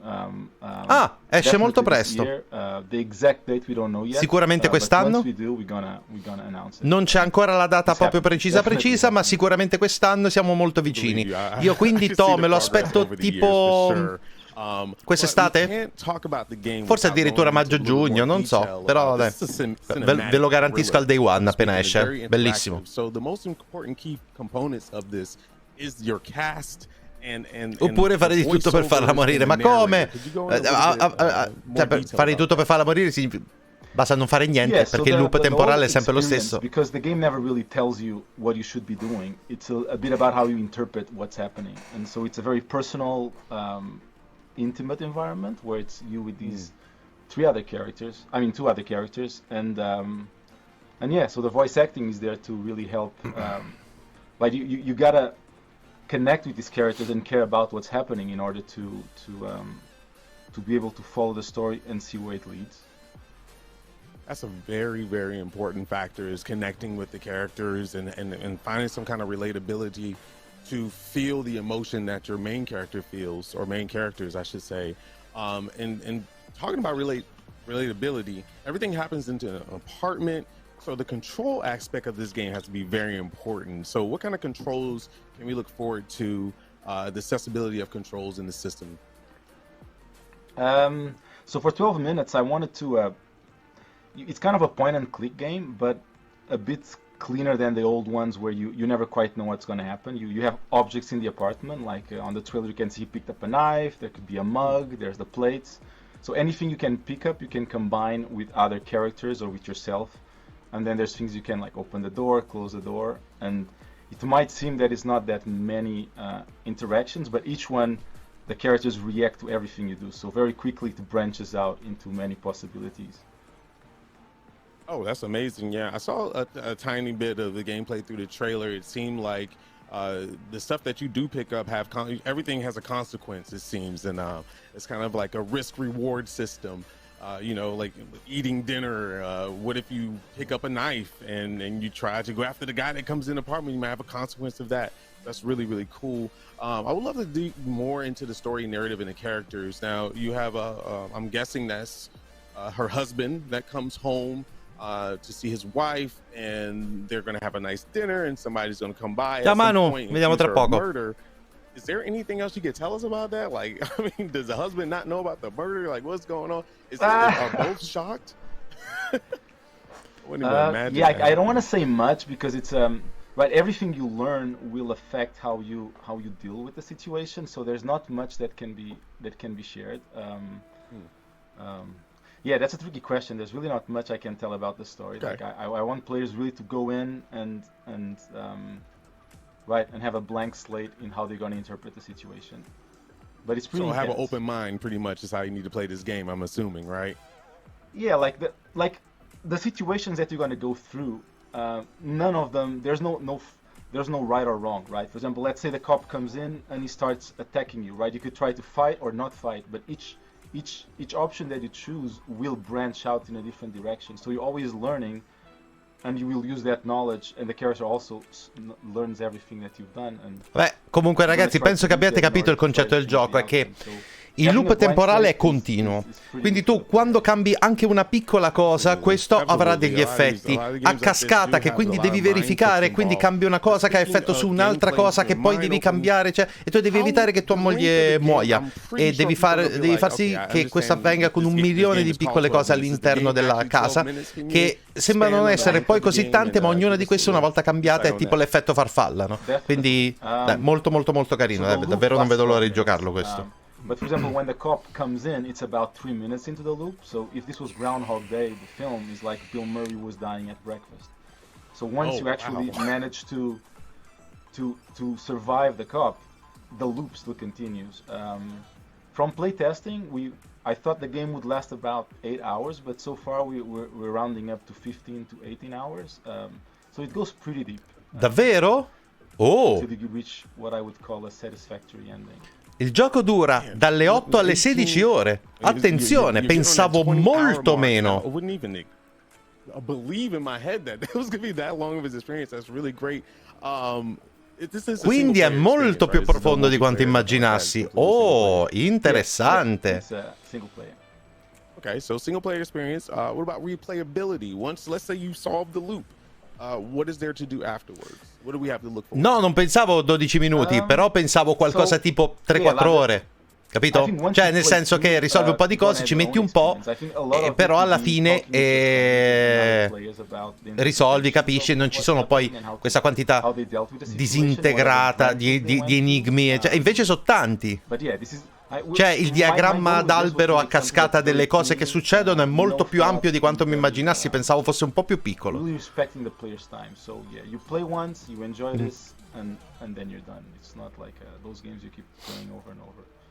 Anche perché poi se il loop è effettivamente di 12 minuti, non pensavo fosse così tanto profondo. Buono. Molto molto buono. I really expect that, and I'm gonna say kudos to you because, correct me if I'm wrong, you were working on this alone at some point, or a good part of it.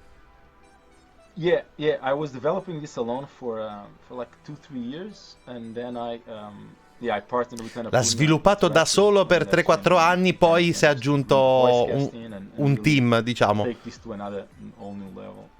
Queste sono le cose che mi fanno piacere, che mi fa piacere supportare. The atmosphere, you really hit on that thriller. It seems like it starts off all peaceful and then things get chaotic and out of nowhere.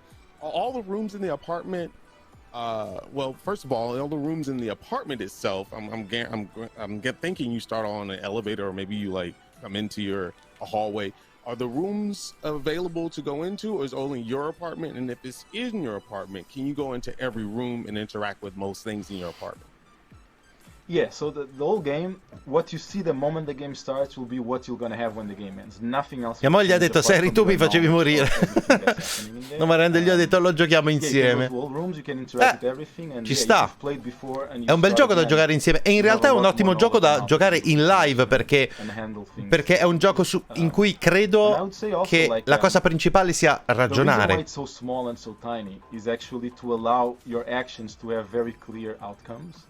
You know, like if you imagine the loop was 24 hours, you'd get lost about doing a bunch of things in sequence in order to know what was going to happen. But by compressing the experience to this level, right, if I lock the door, I know that maybe the cop won't be able to get in, or maybe he'll do something else. And in a minute, you're back at the start, and you can very quickly see the outcome of your actions, and makes it pretty intense too.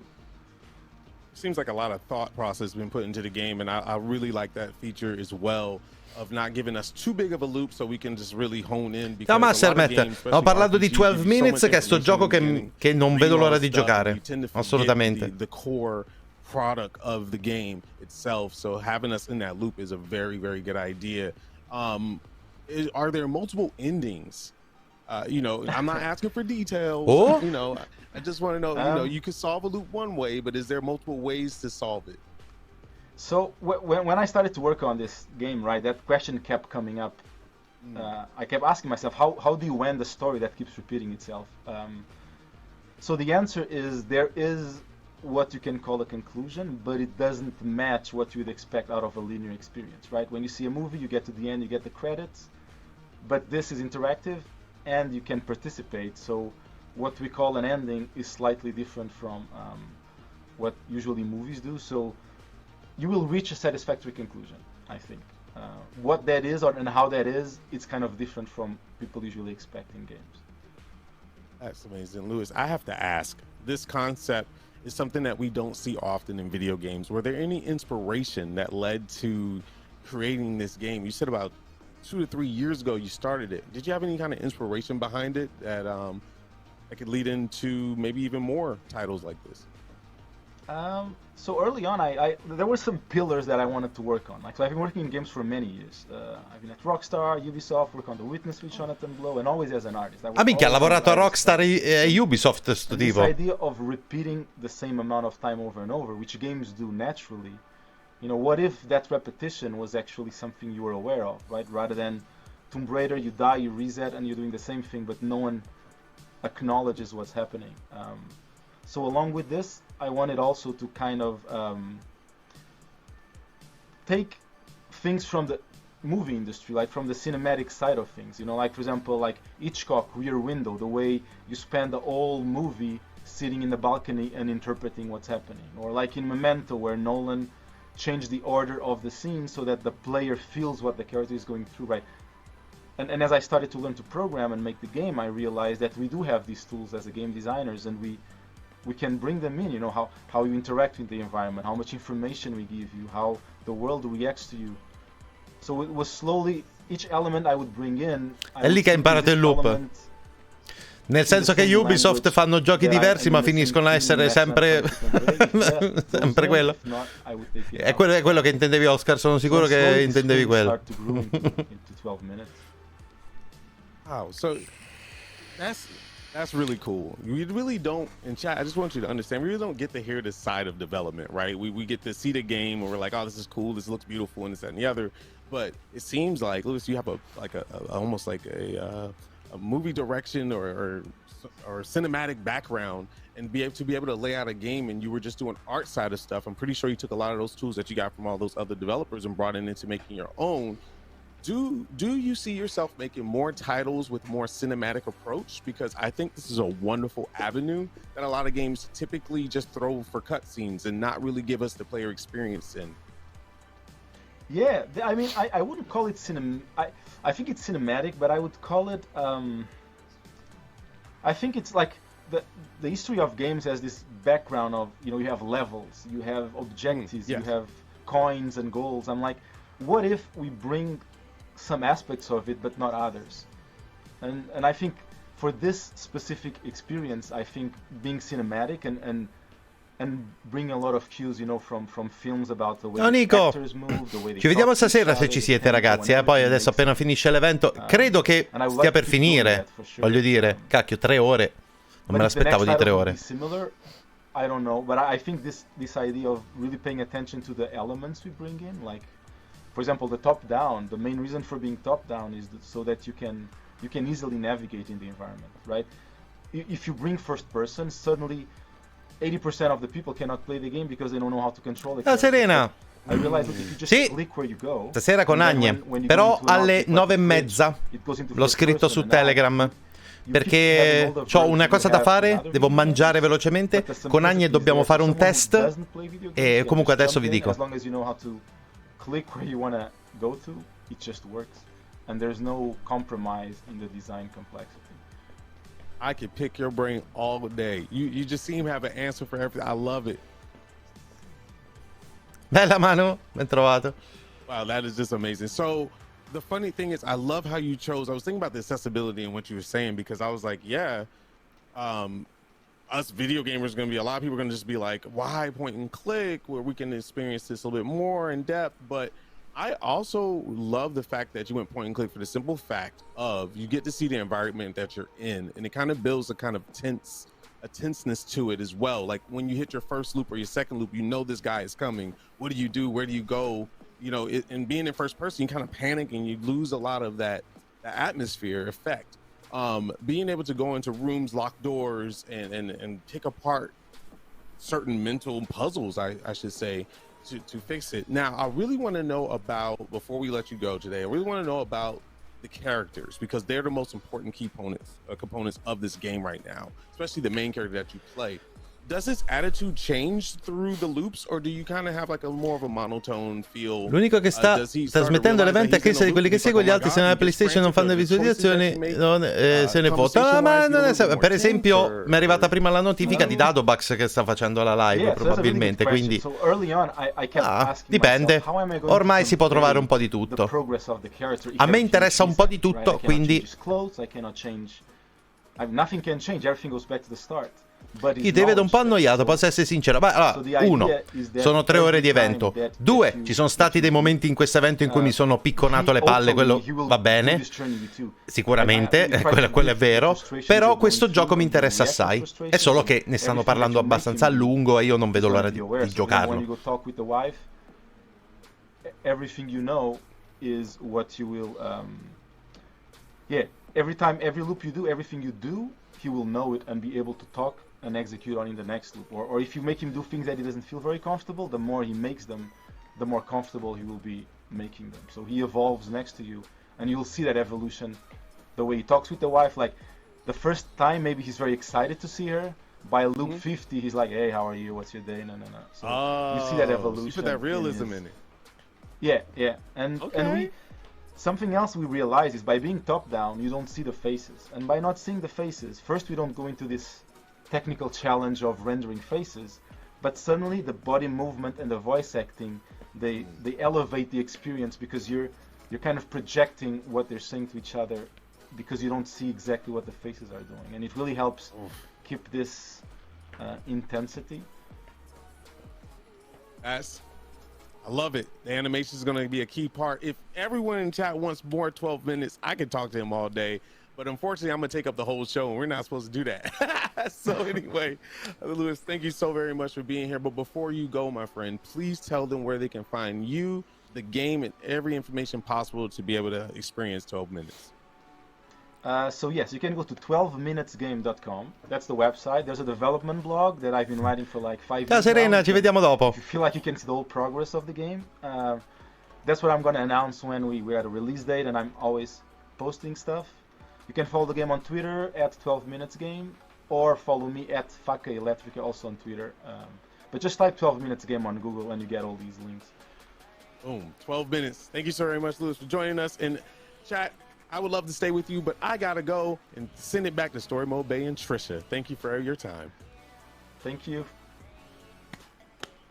Take my money. Thank you, Technique and Lewis. I don't know about you, Brianna, but 12 minutes has been on my radar for a while now. I want to say it was maybe a couple E3s ago where maybe they first kind of showed us a look at it, but having that really like top-down, very personal and intimate viewpoint on it, plus the intensity of the emotions of what's going on in the loop, I just think it's a super, super cool concept.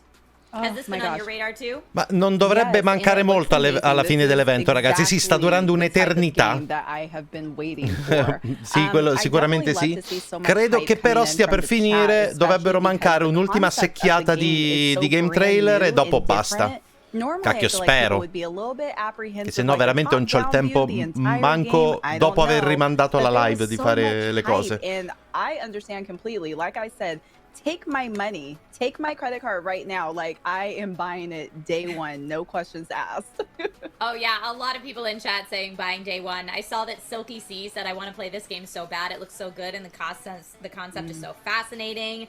Amias94 said, concept sounds amazing, well done guys. Instead 93 said, the art design is so beautiful and clean. Yes. So a lot to love with 12 minutes. But we have so many other things still to cover. Next up, we have another exciting game from Annapurna Interactive to announce. Last Stop. But rather than show you a quick trailer, the team at Annapurna Interactive were nice enough to send along an exclusive gameplay demo. So after that, we will then meet the creators of the game, Astra Ascending. So right now, let's take a look. Ancora? 3 ore e mezza. Santi Dio. Hello and welcome to Last Stop, a new game from Variable State and Annapurna Interactive. Last Stop is a story-driven adventure game where you navigate through 3 entangled stories that intertwine into one wild sci-fi adventure full of mystery, wonder and danger. Today we're going to show you how this game works by playing a quick sequence from one of these stories. In this tale, 2 neighbours, John and Jack, have accidentally swapped bodies in a freak accident.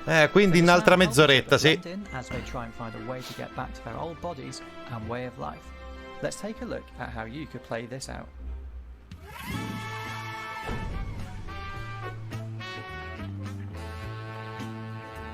So where do you work? Superfab. It's not far from your office, actually. And people pay you to do this? Yeah. Some people say game makers are the new rock stars. Dad, can you put me in one of Jack's video games? I struggle enough with the oven timer. I don't think this is going to work. Don't sweat it. I'll walk you through it. Think of me as a master puppeteer and you my obedient marionette. Don't forget, I need to be taken to school at some point.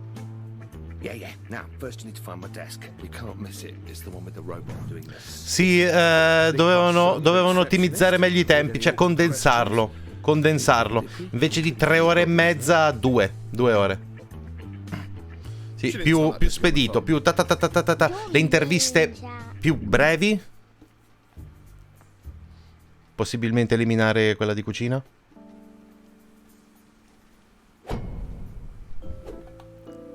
No, 2 eventi da 2 ore sarebbe stato peggio, cioè ancora meno roba, ancora più dilungata.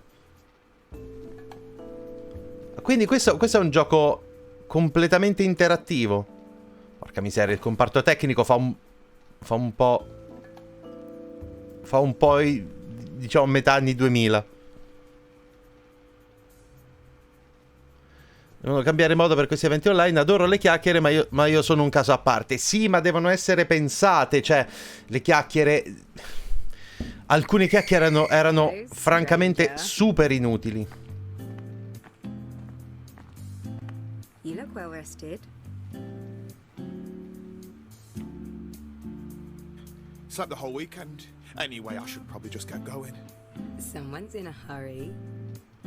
Get in there, Jack, my son. Good morning! Derek's in a good mood. Who the hell was that? What? Jack, you sure you're not still feeling ill? Ok, a me piacciono queste avventure, ma sto comparto tecnico è francamente imbarazzante. So, what do I do when I get there? It's Monday. That means sprint planning. You're going to coordinate with your team on their tasks for the week. Dad's no good with stuff like that. Molly's right. I don't think anyone would follow me into battle. It's simple, trust me. Jonah's working on Cioè, solo che è veramente... Non è retro, non è volutamente così. Porca puttana, è vecchio. Non è tipo come si faceva una volta, tipo la pixel art, no? No. Martedì c'è Sua Maestà Disco Elysium. Lo so. È un gioco che non posso portarvi fino a che non dovessero mai, per miracolo, mettere la localizzazione in italiano. È un suicidio tradurvi tutto al momento. Let's see. So I'm supposed to go around everyone and check what you're all working on. So, Jonah. You are modeling cream cakes, aren't you? I'll take the silence as an agreement. Okay, Letitia. You're doing something with AI? No, IA. For retirement homes. Yeah, sounds right. Okay, Tobias. Are you rumbling? Actually, I'm not sure that's right. And finally, Maya. Are you doing the IA? The AI? One of them. Sorry, I'm not sure that's quite right. Look, even I can tell this meeting is a bit pointless. You all know what you're up to, even if I don't. I guess what you're really looking for is a pep talk, isn't it? Some words of encouragement. I'm sorry. I thought I could do this, but none of this comes naturally to me. You all look like nice, bright people. You don't need to listen to an old fart like me. I'm sorry that I can't give you anything more inspiring. Maybe I'll just leave you with the advice that my dad gave to me on my 18th birthday. Keep your head down. Don't take unnecessary risks. Stay out of debt. Cheers. And that's just a quick look at Last Stop. Be sure to check out more updates soon. Probabilmente uno dei gameplay trailer peggio fatti che abbia mai visto nella mia vita. Questo qua. Come vabbè. Lasciamo perdere. Ma questo l'abbiamo già vista. Ah, i creator. Oh mio Dio. ですね、普段は日本の大手の、メーカーさんの、割と対策みたいな感じの、ロールプレイングゲームのシナリオを書かせてもらってます。崎本と申します。作曲家とあとは、サウンドプロデューサー Ah, che bello studiolo di registrazione dentro casa. Tipo quello che ho io praticamente. 多分一番有名なのは、スクエア社の、ファイナルファンタジー12でしょうかね。アストリア・アセンディングの中では私は、世界観の設定とあとプロットストーリーと細々としたセリフまでやってます。はい。ミュージックディレクターだと思います。はい。もちろん作曲もしています。はい。ストーリー上というか設定上この星に住んでる人たちは調和の実っていうのを食べてて、ある意味その本能的な部分は抑えちゃってるんですよね。鳥はあんまり高く飛べなくなっちゃったし、猛獣系のやつらはちょっと筋力が落ちたりしてるんで、それでなんとか調和を保ってるんですけども、テーマ Questo graficamente non mi piace per niente. 我々にとって調和の実っていうのは何だろうみたいな。Questo stile in particolare, non il feeling molto Jap. なんでその人の大義とは何なんだろう。 Fatta la demo di Game Deck? Non ancora, purtroppo. 守りたかったりして、そういうのってその人間が動くその根本的な原動力だと思うんですけど、その結果どういうことが起こっていくのかなとか、そうですね。Vagrant non l'ho giocato io, ragazzi. そういうことを結構突きつけられる感じのゲームだと思います。主人公たちはデミゴットっていう、その調和を守るための戦隊みたいな感じなんですよね。国民の中から、割とランダムに選ばれて3年間の任期を務め上げる。ディレクターのジュリアンさんからも言われていたんですけど、とにかくそういうその人間が嫌いになるような感じにはしないでほしい。人間のその可能性をちゃんと信じられるものにしてほしいっていうふうに言われていて、それは多分一番大きなそのテーマなんじゃないですかね。主人公たちがそのデミゴットに選ばれるまでは普通の人たちなんですよね。それぞれ幸せだったりいろんな問題を抱えてたり。È proprio lo stile grafico che non mi appassiona più di tanto. Che diavolo sta succedendo? 仕事として、平和を守るっていうその葛藤とか喜びとかを描こうとしました。先ほど少し触れましたが、その旋律とかモチーフとかをma è lo stile artistico più che altro. Che se no di giochi con questo... でも実はそういうのをすごいやりすぎるとだんだん con questo tipo di cose li ho giocati. そういうことがないようにちゃんと音楽としてもうまく機能するし、サウンドトラックとしても機能するし、あとはそういう記号としても機能するみたいな、そういうところ。 Pure le animazioni non mi piacciono, madonna. そこはうまくいくといいですね。僕自身はそのやっぱりゲームが大好きでこの業界に入ってきてるので、ゲームに対してそのこうあってほしいみたいな、それとかあとは昔自分がその遊んでて楽しかったゲームに対してのなんか思い出とか、あとはその思い出補正入りだと思うんですけど、そういうものがもっともっともっと素晴らしく表現されていていいなっていうか、その世界に入れるといいなっていうふうなのを思っていて、それに近づけるためにずっと音を作ってると思うんですよね。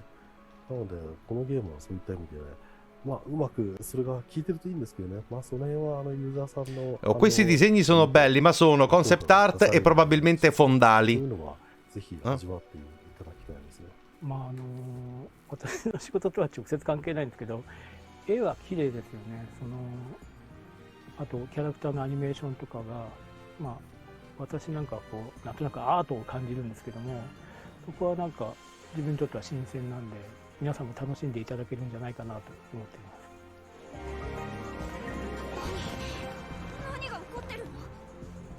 まさか死んじゃったなんてことはないよね。Ok, sarà nel Game Pass, quindi alla fine lo proverò lo stesso, però. Oh man, how awkward was that poor meeting in the last stop trailer? Like I Il gioco da cucina per 20 minuti è andato a tutti storto, sì. Con le due ragazze con... con i microfoni da sottomarino sovietico. I appreciated that for Last Stop. They gave us a demo. I feel like so often with gameplay trailers, you don't really know what's going on, or sometimes the trailer doesn't really reflect how the actual gameplay is. So big shout out to them. I am very excited for it, but I'm also very excited for this next section coming up. Now, we've learned so much today about unique indie titles that are coming to Xbox soon, but we know what you guys are wondering at home, myself included. What games are coming to Game Pass? Well, I think we have the answer for you. Let's take a look. Ok, adesso questi sono tutti i titoli nel Game Pass che ci sono o che arriveranno.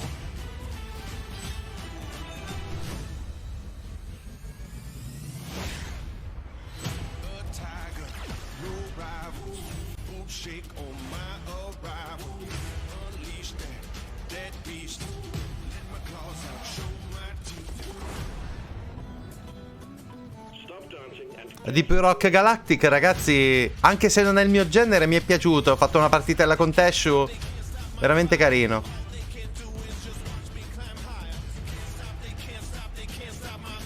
Ah, The Wild at Heart è stato presentato oggi, quello entra nel Game Pass, ok. Ascending, abbiamo visto prima.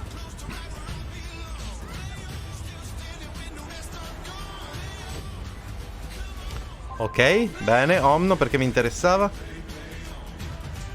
Cos'è questo? Ah, Nobody Save the World entra nel Game Pass, bene. Anche Moonglow Bay.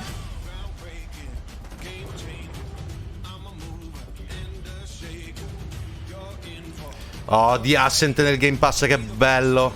Tutte le volte che ci ripenso sono veramente contentissimo dell'abbonamento.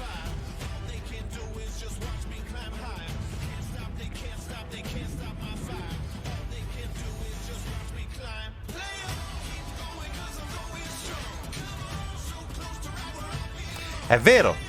Eh sì. Anche Stalker 2. Oh, Backbone dovevo provare la demo.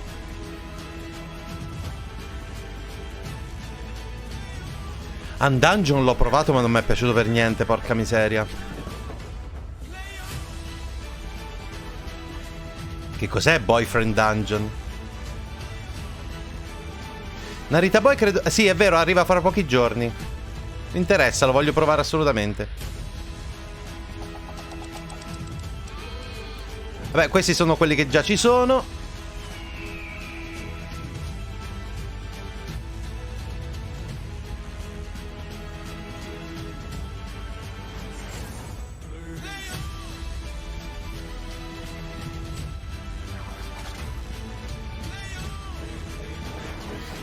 Quello che puoi fidanzarti con la tua... Ah, aspetta, avevo visto qualcosa del genere. Ok. Game Pass hype! So Ba-bam! many great games coming to Game Pass. I mean, like, I've tried to keep track of them all, but they were flying at me so fast. Celeste, Wild at Heart, Nobody Saves the World, The Ascent, and for everyone who's been asking for it in chat, Library of... Is it Ruina or Ruina? I know I'm going to say it wrong, but yes. Coming to Game Pass, which is super exciting. Game Pass is so dope. Oh, quella è Empire of Sin. Ave, I see you there in chat. But yeah, so we've seen a lot of great games today. We've seen a lot of teases, and of course, super hyped. Brianna and I are both super hyped about what is coming to Game Pass. But I just want to take a moment to thank everybody who's joined on the show today. We had Chris Charla from ID at Xbox earlier, Victoria Tran from Inner Sloth for Among Us. Gwen and Trina were here to talk about, from Chikung Club, to talk about Soup Pot. Lewis was here just recently to talk about 12 Minutes. Graham and Ian talking about Nobody Saves the World, which was awesome, from Drinkbox Studios. Zach and Lou were from Bunny Hug, and they were here talking about Moonglow Bay. Mark and David were here from Acid Nerve talking about Death's Door. And, of course, a huge thank you to all of our streamer friends and guest hosts who were here today. Kate Stark, Stallion83, Danatage, Technique, and Blind Gamer Steve. You guys were all awesome, and Brianna and I literally couldn't have done the show and shown you all of these wonderful indie games without you. So, yeah, Brianna, how you feeling? Oh my gosh, I can't believe we're at the end of our show. This was so amazing to be a part of and co-host with you. I do want to take a minute to shout out to production for holding it down behind the scenes. I know it is not easy putting these shows together and getting everyone in their right places where they need to be. So thank you. We do appreciate you. Now, if anyone's, looking for me on the internet, my name is Story Mode Bay. You can find me on Twitch, Twitter, Instagram, TikTok, if you're into that sort of thing. Come by and say hi. I promise I don't bite at all. Now, Trisha, where can everyone find you? If people want to find me on socials, on Twitter, Instagram, etc., it's that girl Trish with no I in the girl. So just that GRL Trish. Or right here on Twitch, you can find me at Trisha Hirschberger. Just my name. It's like right there. Yeah, right there. But this has been so much fun. If you are an indie games fan, I do an indie games showcase on my channel every Tuesday. But you can expect to see lots of AAAs and stuff on my channel as well. But we have a real good time. Stop on by and say hi to the Dragon Rider Army. And thank you to everybody who's been here in chat, who's been commenting. We see you. Thank you just for participating in the show. And also shout out to anyone co-streaming. Ok, comunque è finito effettivamente. Are co-streamable. So to all my co-streamers out there, what's up and thank you. So again, just thanks to everyone who was part of the showcase today. I hope you found a new indie game to fall in love with. And we'll see you soon with more great content here on Twitch Gaming. Thanks everybody. Bye. Ok. Va bene, e adesso c'è il recap di tutto quanto. Allora ragazzi, con il vostro permesso, io direi che adesso questo lo abbasso un pochettino perché tanto è il recap. Vi devo salutare velocemente, facciamo un velocissimo recap. Allora, hanno detto un sacco di giochi. Devo dirvi che questo evento è stato 60% mi volevo ammazzare, 40% cose interessanti, ok? Soprattutto Exomecha lo voglio provare, anche se credo che non sia il mio genere, però mi ha intrigato. The Ascent su tutti, questo è quello che voglio assolutamente giocare. Però c'è anche Death's Door, bellissimo, non vedo l'ora di vedere qualcosa. C'è anche Nobody Saves the World, molto interessante, me lo sono segnato. Poi ce ne sono tanti ragazzi in realtà. Second Extinction a quanto pare arriverà pure nel Game Pass benissimo e anche a breve. 12 Minutes non vedo l'ora. E questi. E poi vabbè, ce ne sono tante altre cose veramente interessanti. Ok? Quindi grazie a tutti per essere stati in live. Vi ricordo ragazzi che fra circa un'oretta saremo di nuovo in live con It Takes Two insieme ad Agne al Day One. Lo cominciamo. Ok? E sarà fatto tutti i giorni fino a quando non lo finiamo, perché andiamo tipo subito in rush per finirlo tutto quanto, ok? Compresa domenica, spoiler, ok? Quindi, gente, grazie a tutti di nuovo. Noi dobbiamo fare un sacco di cose, quindi vi devo salutare velocemente. Grazie a tutti per essere stati in live. Mi raccomando, seguitemi qui su Twitch se ancora non l'avete fatto, pigiate quel bel cuoricino, abbonatevi con Twitch Prime se ne avete la possibilità, perché aiuta davvero un sacco e supporta il canale. E qui sotto nella zona informazioni del canale tramite il bot in chat trovate tutti i link ai miei social e community come Instagram e Telegram, tutti i link per supportare il canale e anche il link ai miei 2 canali YouTube che sono sempre molto attivi. D'accordo ragazzi? Io scappo, ci vediamo tra un'oretta circa.